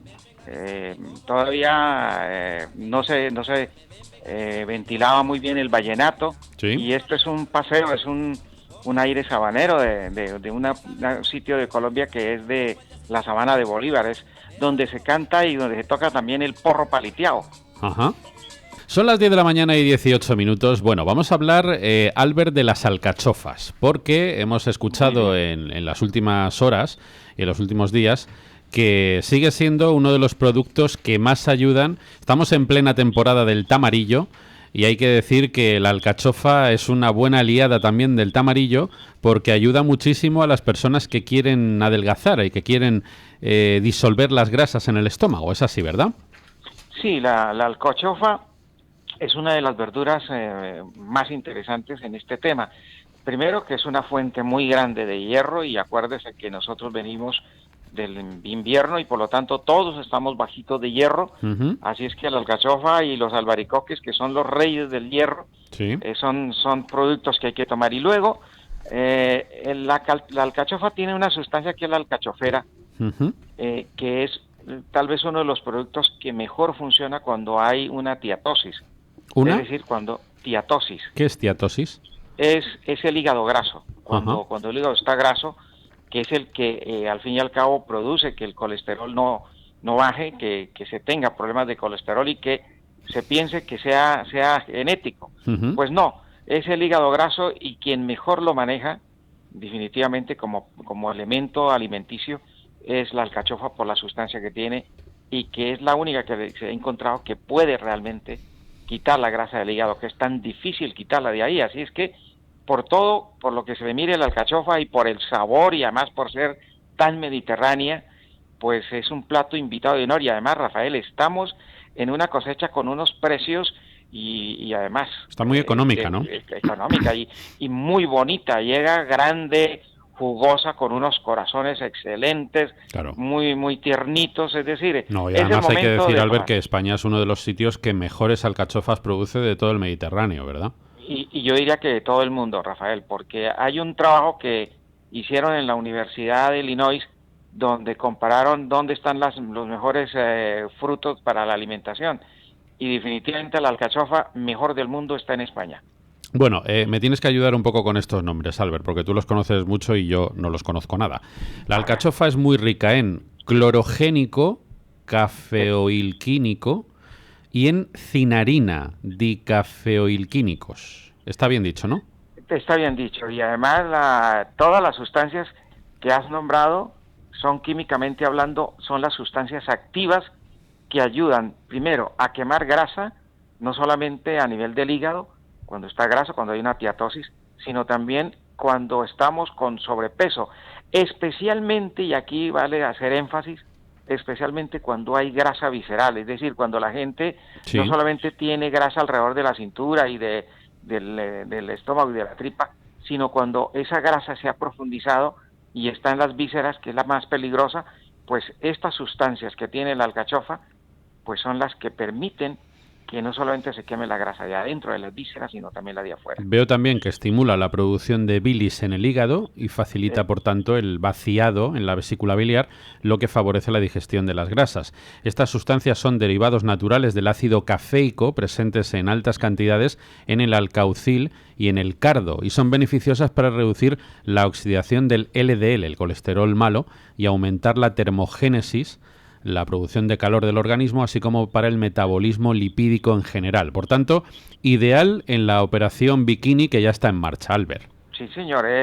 Yo diría que con el tamarillo que están tomando la gente, que además sigue el récord ahí en 7 centímetros, ¿sí? Pues si tomamos la alcachofa, la aprovechamos, y además aquí las distintas maneras que hay que sabemos que se hacen, pues ahí tenemos un récord, porque no solamente limpiamos la grasa que está en el tejido adiposo, sino también la que está en las vísceras, que nos va a ayudar. Además, como es un excelente que maneja y ayuda a quemar la grasa en general, pues aquí tenemos una ayuda excelente para el bañador, mi querido Rafael. Y la cantidad, perdona, sí, Rafael, la cantidad de recetas que podemos hacer con la alcachofa, o sea, desde... Muchísimas. Ahora vamos a dar una enseguida.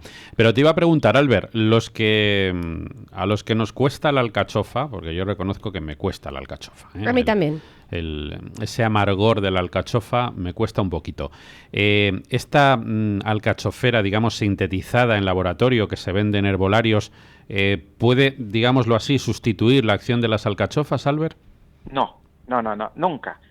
Rafael, como bioquímico, todo lo que viene sintetizado en un laboratorio jamás podrá ser igual o igualarse a lo natural. Es que lo natural tiene todos los elementos que en el laboratorio no se pueden sintetizar. Claro. Nosotros en el laboratorio podemos llegar a un acercamiento en el componente en cuanto a la síntesis, pero jamás podemos hacerlo exactamente como lo hace la naturaleza. ¿Por qué? Porque es que la naturaleza, quien hizo la naturaleza fue Dios. Claro. Y es que a Dios no le quedó nada grande, todo le quedó a su medida. Y nosotros, los investigadores, jamás podremos hacer lo que está hecho por la naturaleza. Eso es absolutamente cierto y jamás será igual. ¿La forma más sana de tomar alcachofas es al vapor, Albert? Pues yo diría que la forma, la que tú quieras, porque, por ejemplo, a ti que no te gusta el amarguito, porque hay que decir que el amarguito es el que ayuda a que el hígado funcione de la manera como se ha contado aquí, las sustancias que tiene ayuden a hacer todo el trabajo que se hace a nivel de las grasas. Pero fíjate que si tú le quitas solamente deja los corazones no son amargos. Los corazones son deliciosos y los puede tomar guisado, los puede tomar a la plancha, los puede hacer en diferentes maneras y ahí el amargor se le quita. Fíjate, hay maneras de tomarla sin necesidad del amargor que a veces nos molesta y que no nos gusta. Pues ahí hay una manera deliciosa y como están frescas y jugosas, el corazón está de maravilla para tomarlo. Andrea. Albert, ahora que hablaba Rafael de hacer las alcachofas al vapor, ¿es verdad que cuando se hacen este tipo de verduras, si se hacen al vapor pierden menos nutrientes que si las hacemos cocidas al horno o en otra preparación? Sí, los estudios que se han hecho en el laboratorio se ha llevado a la conclusión que la mejor manera de tomar los alimentos, especialmente las verduras, deberían ser al vapor, porque en el vapor solamente se pierde alrededor de un 5 y máximo un 10%, mientras que hervidas se puede perder hasta un 20 o un 30%, y al horno pues más o menos es el mismo equivalente.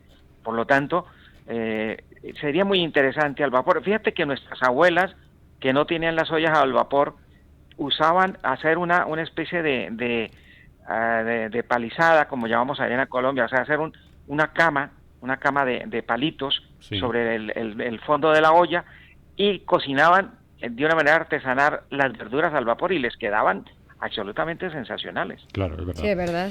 Bueno, pues vamos a dar nuestro plato de hoy, un plato yo creo que con un aspecto buenísimo para toda la familia y totalmente saludable. Hoy preparamos, Albert, garbanzos con alcachofas y huevo cocido. ¡Qué bueno! Bueno, me ha animado bastante al ver los garbancitos, Albert. Eso es una maravilla. Acuérdate que tomar garbanzos es como tomar cerosat. Es verdad. Bueno, pues vamos a preparar para 4 personas 300 gramos de garbanzos, que hay que poner en remojo el día antes, claro. Vamos a emplear unas alcachofas, una cebolleta, una zanahoria, unos dientes de ajo, un poquito de almendra molida, almendra natural. Almendra natural, qué maravilla, porque le sube el potencial proteico. Qué bien. 2 huevos ecológicos, harina para rebozar, aceite de oliva virgen extra, sal, pimentón dulce, una hoja de laurel y un manojo de perejil. Qué bueno. Qué rico está esto y qué buena pinta tiene la receta, Albert. Vamos a cocer los huevos en un cazo con agua durante 10 minutos hasta el momento en el que empiece a hervir el agua. Pelamos y picamos. Vamos a poner los garbanzos, como digo, a remojo la víspera. Ponemos agua a calentar en la olla rápida. Cuando empiece a hervir, agregamos ahí los garbanzos escurriditos y la hoja de laurel. Pelamos la zanahoria, la cortamos. Introducimos también en la red para cocer legumbres. Pelamos la cebolleta, la troceamos y agregamos. Lo mismo con un diente de ajo. Cerramos la red, metemos en la olla, sazonamos, colocamos la tapa. Lo cocemos todo 20-25 minutos a partir de que comience a salir el vapor. Una vez pasado este tiempo, abrimos la olla, pasamos las verduras de la red, zanahoria, ajo y cebolleta, a un vaso batidor. Vertemos un poquito del caldo y trituramos bien. Y reservamos ese puré de verdurita. Vamos a pelar y picar los otros 3 dientes de ajo en dados y los rehogamos en una tartera. Agregamos ahí la almendra molida, el pimentón, rehogamos, añadimos la verdura triturada y los garbanzos. Mezclamos todo bien. Un poquito más de caldo para que quede más jugosa la receta, digamos. Lo ponemos todo a punto de sal y cocinamos unos 5 minutitos más poniéndole perejil picado. Vamos a retirar las hojas externas de las alcachofas. Las cortamos en 4, las cocemos durante 15 minutos, escurrimos, secamos bien, rebozamos con harina y huevo y freímos en una sartén con abundante aceite, escurriendo bien en un plato cubierto con papel absorbente. Y finalmente, Albert, agregamos las alcachofas y los huevos picaditos a la tartera, sirviendo nuestros garbanzos con verduras. Pues un plato, lo que yo veo es que es completísimo, Albert. Pero tremendamente completo. Yo diría que es otro de los platos con una proteína impresionante. Fíjate, los garbanzos tienen un 25, bueno, si es el que a ti te gusta, ese pequeño cremosito, sí, tiene un 28%. Y luego, pues, el huevo tiene un 18% y las almendras tienen un 25%. Como ves, se nos dispara la proteína a casi que a un 60%. Es decir, eso es, pues sí, eso es como comerse, di tú, un plato de 100 gramos, es como si se comiera 300 gramos de proteínas todas de un alto valor biológico, ¿no? Claro, porque todas tienen entre 9 y 10 aminoácidos, convirtiéndola en una proteína de alto poder biológico. Luego, oye, lo que me parece tremendamente novedoso y que le da un toque al plato son la manera como se hicieron las alcachofas. Claro. Porque ahí todo el amargor de la hoja se acaba, Rafael. Claro. O sea, que ahí no tienes que preocuparte de lo amarguito.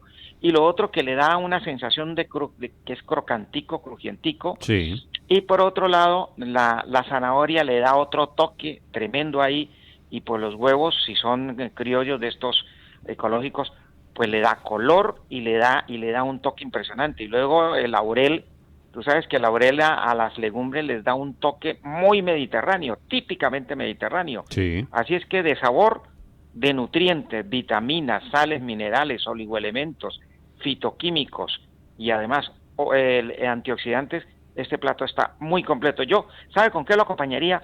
Y sería una guarnición excelente con un plato de arroz. Un arrocito, ahí quedaría, claro. Sí, un arrocito. Blanco. Exactamente, quedaría absolutamente... Bueno, yo le pondría unas rodajitas al arroz de tomate y de aguacate por los lados. Ahí está. Ahí estaría. ¿Cómo se le nota a Albert que es un auténtico gourmet, eh?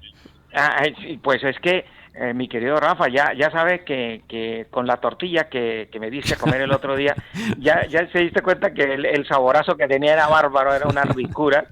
Por lo tanto, me encanta todo lo que sea rico. Efectivamente. Bueno, pues un plato estupendo que además, intuyo, Albert, se puede repetir, no hay mucho problema, ¿no? Bueno, aquí iba a decirle las kilocalorías, porque ahora tenemos que siempre hablar, como siempre hemos dicho aquí, sí, las kilocalorías. Pues fíjate que este plato con 100 gramos solamente tiene 130 calorías. Entonces, o sea que nos podemos poner, claro, un plato de 200. Sí, nos ponemos dos platos sí. Con el arrocillo y quedamos, mira, para tomarnos una infusión digestiva. Absolutamente. Bueno, pues vamos a dar un teléfono para más información de esta receta, Albert, y para el tamarillo. Y para el tamarillo, que el récord está impresionante. Sí. Ha subido el récord en bajada de peso, ha subido a 4 kilos. Nos han llamado personas que han terminado el tratamiento. Caramba. Y han bajado 4 kilos de peso y 7 de cintura. O sea que O sea, que no van a tener que comprarse otro bañador este verano, porque les va a valer el del año pasado, ¿no? Yo creo que el del año pasado les va a quedar no solamente un poco holgadito, justo, sino holgadito, bastante holgadito al paso que vamos. Claro. Así es que nos alegra mucho la gente que está haciendo la dieta del tamarillo, y te voy a dar una noticia que te va a alegrar el alma. A ver, ¿cómo es? A ti y a todo el equipo. Pues ayer tuvimos una serie de llamadas impresionantes del País Vasco que te oyeron, te vieron en televisión. ¡Hombre! Y que por primera vez saben que existimos y saben lo que hacemos, y que la gente está absolutamente contenta, y te mandan todos los oyentes que llamaron un abrazo muy fraterno, y que ya hace parte de la familia de esta gente que nos está escuchando, nos está viendo allá en el País Vasco. Pues te está viendo a ti, porque ya te conocen. Uh-huh. Efectivamente, pues le enviamos un abrazo muy grande a todos nuestros oyentes y a todos los espectadores que nos están descubriendo en Vascongadas y en muchas otras tierras de nuestro país. Por cierto, una pregunta, Albert. ¿El tamarillo y el rábano hay que pelarlos o se toman con piel? No, el único que se tiene que pelar es el tamarillo. Fíjate que hay frutas, y aquí vale una cosa muy interesante. Hay frutas que tienen que tomar con piel, por ejemplo, las fresas, las frambuesas, la misma cereza. Si se llegase a pelar sería un exabrupto total. Claro. Pues en este caso del tamarillo, como fruta, hay que pelarlo, y porque en la piel hay un amargor tan fuerte, y como es tan áspera, claro, pues es que no se justifica, y no es bueno tomarlo, porque también es una piel que no es biodegradable, o sea que el organismo no la metaboliza, por lo tanto hay que pelarlo. Bueno, pero si se pelan las dos cosas tampoco está mal, ¿no? Es correcto. Sí, no hay ningún problema. Muy bien. Pues son las 10:34. Te enviamos un abrazo muy grande, Albert. Pues así ha sido un inmenso placer, y ya saben que nos pueden llamar al 91 619 5414. Lo repetimos, Rafael, para que la gente nos llame y se enteren de toda la información que les tenemos preparada. 91 619 5414. Un abrazo muy grande, amigo. Un abrazo, mi querido Rafael, y que sigas bajando de peso. Ahí estamos. 10:35. Buenos días, España.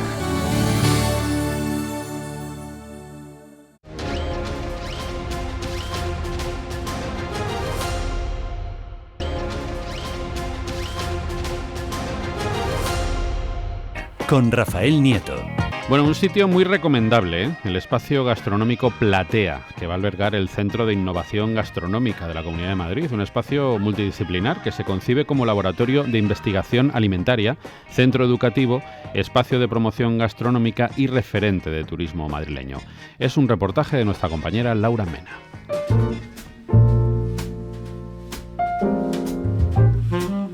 Platea es el centro de ocio gastronómico más grande de Europa, la culminación de un proyecto que aúna espectáculo y gastronomía en todo su esplendor. Ubicado en la localización privilegiada de Plaza de Colón, en pleno Madrid, consta de casi 6.000 metros cuadrados con acceso desde Goya, Hermosilla y Marqués de Zurgena, distribuidos en 2 plantas, 3 plateas y una zona dulce, que pretenden convertirse en el principal exponente de ocio gastronómico de Madrid y una de las principales referencias a nivel nacional e internacional, y conseguir mejores chefs del panorama culinario. Platea es un espacio multidisciplinar que también se concibe como laboratorio de investigación. Por ello, acogerá el tercer trimestre de este año al Centro de Innovación Gastronómico de la Comunidad de Madrid. Este espacio de 780 metros cuadrados está gestionado por el Instituto Madrileño de Investigación y Desarrollo Rural, Agrario y Alimentario. Tendrá como objetivo principal la investigación alimentaria a través de la creación de laboratorios especializados en gastrociencia y una sala de análisis sensorial de alimentos para expertos y consumidores, para que los sentidos sean los protagonistas. La principal finalidad es desarrollar el potencial y el trabajo de los chefs de la región. Otro de los principales objetivos del centro es poner en valor los productos madrileños, así como sus variedades autóctonas y tradicionales. Habrá un espacio de degustación y de elaboración gourmet, y una zona dedicada a las grandes figuras de la gastronomía madrileña. Luis Pacheco es un chef madrileño y empresario, digno de admirar por su tesón y amor a su trabajo y al comercio minorista. Apuesta siempre por la calidad de sus productos y marca tendencia. Hace 4 años abrió las puertas de su tienda Cold Gourmet en la calle Goya 5, una de las 4 entradas del centro comercial y gastronómico Platea Madrid. Además, es presidente de COCEM. Es la organización empresarial representativa del comercio de la Comunidad de Madrid, una organización responsable en su papel de interlocutor en la representación e imagen del sector, de impulsor y líder de su desarrollo, su promoción, su mejora y su innovación. Nos hemos puesto en contacto con Luis Pacheco para que nos informara acerca de este nuevo espacio gastronómico.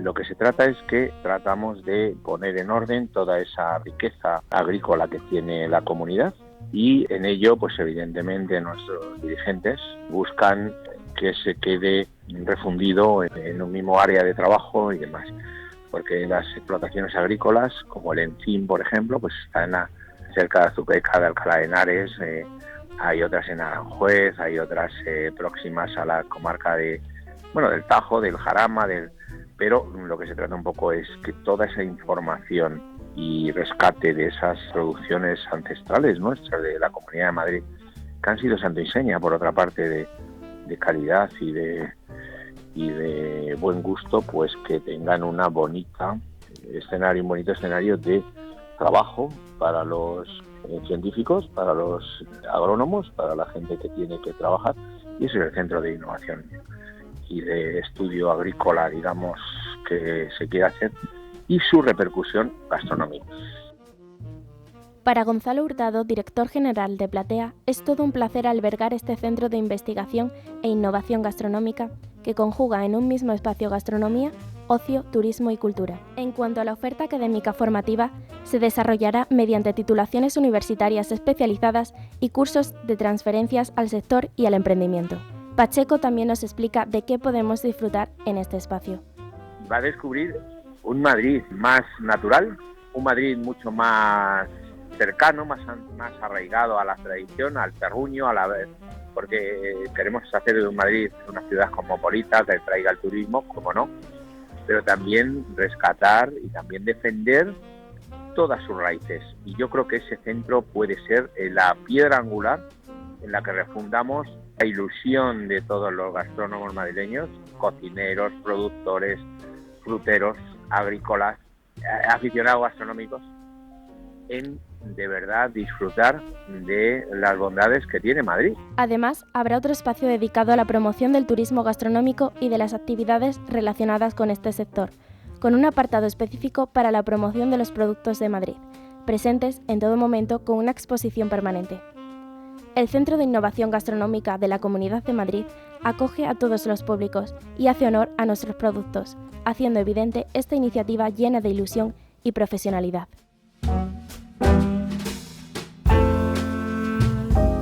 Buenos días, España. Tu programa matinal en la Inter. 10:45 minutos. Vamos con esos trucos que siempre nos trae Andrea Valencia. ¿Hoy de qué hablamos, Andrea? Rafael, hoy a propósito de la nueva ley que obliga a los comercios a cobrar las bolsas de plástico a todos los usuarios a partir del 1 de julio, pues traigo consejos de Greenpeace para vivir con menos plástico. El primero, pues obviamente, es cambiar estas bolsas por unas reutilizables, por carros o por cestas.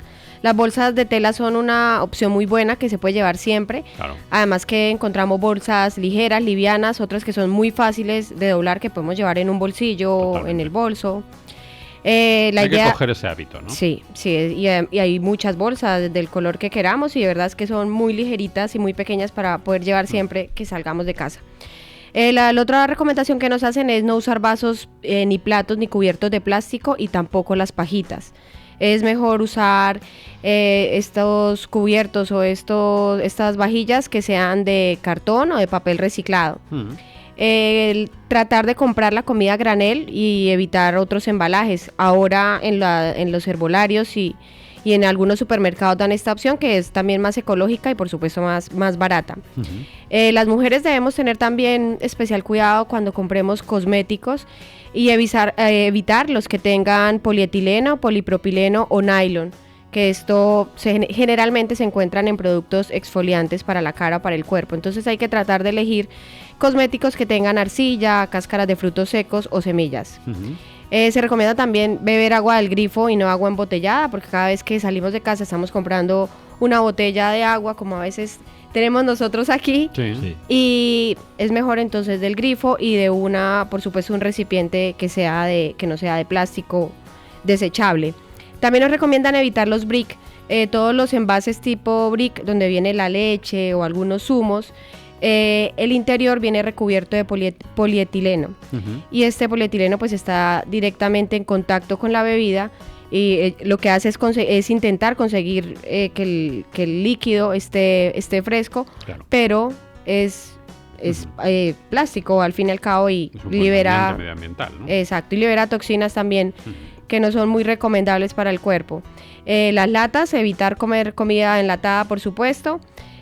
Para los que tenemos niños, Rafael, evitar los juguetes de plástico, sobre todo los que son blandos y de olor fuerte, que esto contamina impresionante. Y la idea, pues como hace algunas semanas lo dijimos, tratar de hacer los limpiadores propios en casa, con el bicarbonato, el vinagre, con jabón, aceites esenciales o con otras cosas que se han usado para limpiar toda la vida, pero ahora pues recurrimos a estos limpiadores que los conseguimos a muy buenos precios, pero pues vienen envasados en plástico.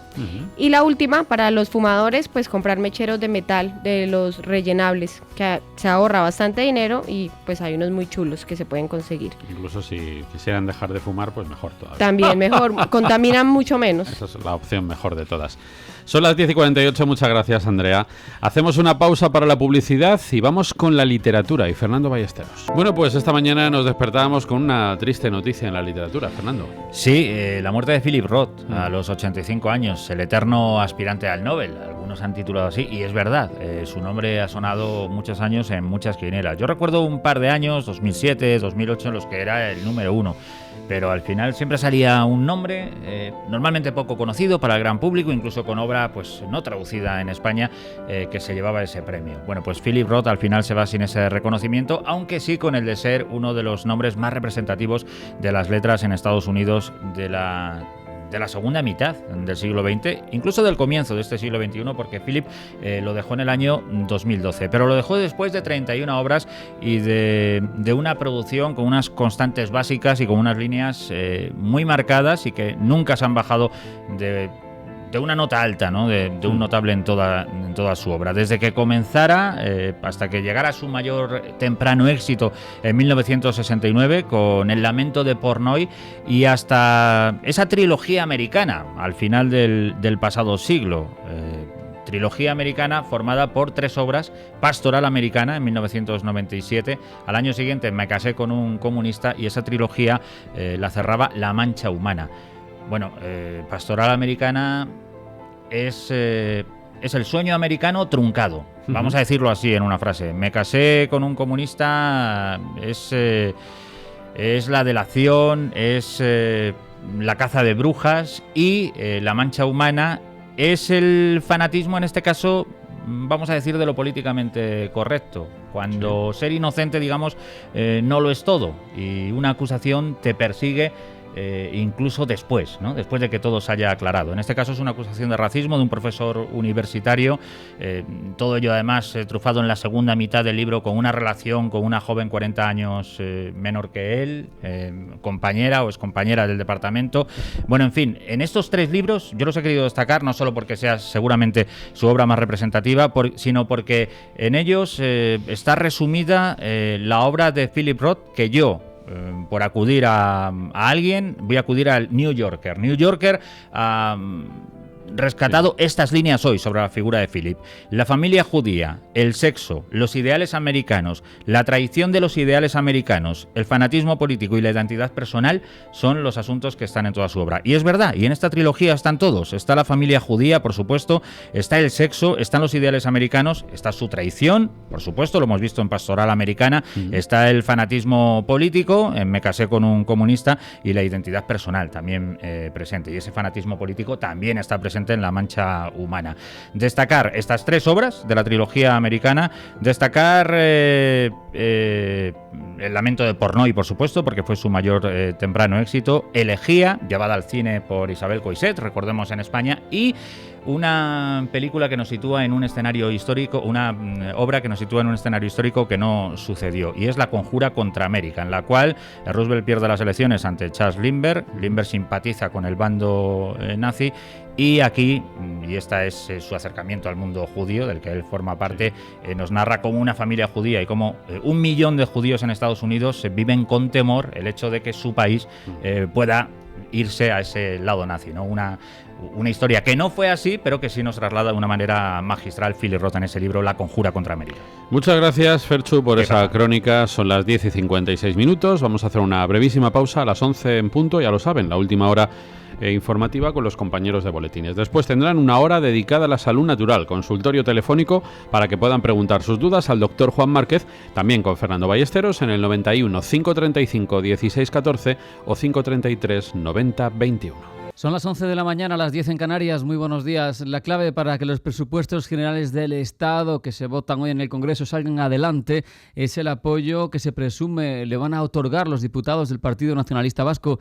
A ese partido se ha referido en la Cámara Baja el líder de Podemos, Pablo Iglesias. La última hora sobre las cuentas públicas en el Congreso nos la trae Blanca del Tronco. Blanca, Cámara Baja, muy buenos días. Buenos días, Rafa. Jornada clave la de hoy en el Congreso de los Diputados, donde los presupuestos generales del Estado afrontan su votación definitiva y lo hacen con todas las miradas puestas en el PNV, cuyos 5 votos son esenciales para que las cuentas salgan adelante. Los nacionalistas vascos mantienen la incertidumbre y no será hasta el último minuto cuando se desvele el sentido de su voto, aunque desde Podemos su secretario general Pablo Iglesias se muestra convencido. El PNV dice apoyará estos presupuestos. Pues es una intuición, a lo mejor me equivoco. Yo creo que en este Parlamento uno aprende a pensar mal, y sospecho que cuando se piensa mal a veces se acierta. Ojalá no fuera así, ojalá el Partido Nacionalista Vasco me quitara la razón y dijera: mira, Iglesias, no hemos apoyado los presupuestos del PP, pero para desgracia para mí y para desgracia de los vascos y de los españoles, creo que el partido de don Sabino Arana va a apoyar, junto con Ciudadanos y de la mano con Albert Rivera,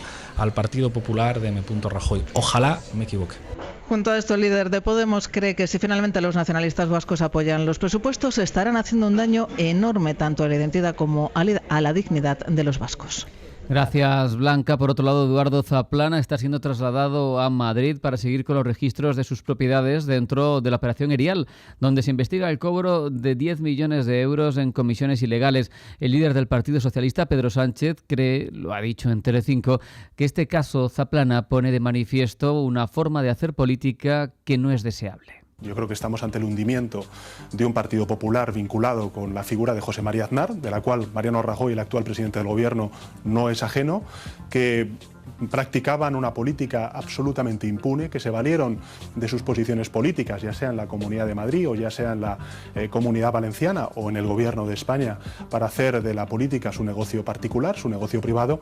Y desgraciadamente yo creo que este es un problema muy grave para la democracia española, porque estamos hablando del primer partido del país. Sin embargo, precisamente desde el Partido Popular insisten en que se ha actuado de forma rápida y contundente contra una lacra que lastra al conjunto de la política española. Fernando Martínez Maillo es coordinador general del Partido Popular. La envergadura de la operación en la que estábamos, la envergadura de los hechos que se empezaban a conocer, la envergadura de la detención y de los implicados hacía que tuviéramos que tomar una decisión muy rápida. El PP está en esa batalla en la que está, yo creo que toda la democracia española y todos los partidos, en la lucha contra la corrupción, aunque venga del pasado, aunque no corresponda, porque en aquella época ni siquiera Rajoy era el presidente del gobierno y era el presidente del partido. No nos olvidamos de Cataluña porque el Diario Oficial de la Generalitat y el Boletín Oficial del Estado no han publicado hoy ese decreto de nombramientos de los consejeros del Gobierno autonómico, y no lo han hecho en una jornada en la que el presidente de la Generalitat, Quim Torra, tenía previsto precisamente que tomaran posesión de sus cargos, algo que es imposible si no se da ese requisito previo que falta en los boletines oficiales tanto en el autonómico como en el estatal. Por otro lado, en el exterior volvemos a mirar hacia el Parlamento Europeo y esa comisión selecta de eurodiputados donde el fundador de Facebook, Mark Zuckerberg, acudió ayer, recuerden, ante los problemas de privacidad de las cuentas de Facebook. El propio Zuckerberg pidió perdón. Y también se ha evidenciado en los 2 últimos años que no hemos hecho lo suficiente para evitar que estas herramientas hicieran el mayor daño posible. Y eso se aplica a las fake news, a la interferencia extranjera de las elecciones o a los desarrolladores que utilizan de forma indebida la información de la gente. No tuvimos una visión lo suficientemente amplia. Es un error y pido disculpas por ello. La información de los mercados en tiempo real. Caídas intensas para toda la renta variable europea en una jornada en la que el PMI compuesto de la eurozona se ha colocado en 54,1 puntos 9 décimas por debajo de lo que se esperaba. Mal dato también, en concreto, para la primera economía continental, la alemana. A las 4 de la tarde conoceremos la confianza del consumidor de mayo en la eurozona y desde Estados Unidos llegará una encuesta de distribución, PMI manufacturero y ventas de viviendas. El recorte a esta hora del selectivo es del 1,63%. El IBEX está en 9.973 puntos. Un 1,47 cae el DAX alemán, está en 12.975 puntos. Un 1,38 pierde el Eurostock, se coloca en 3.537 y un 1,33% retrocede el CAC parisino hasta 5.565 puntos. Cede el que menos, el FTSE londinense, un 0,70%, está en 7.822 puntos. Un euro se cambia por 1,1726 dólares y 128,75 yenes. Y en las materias primas, el barril de Brent abajo un 0,74 hasta 78,98 dólares. El West Texas pierde un 0,51, se coloca en 71,83 dólares. Hasta aquí las noticias. Si quiere estar al tanto de la última hora de la mejor información económica y bursátil, siga con nosotros y en intereconomía.com.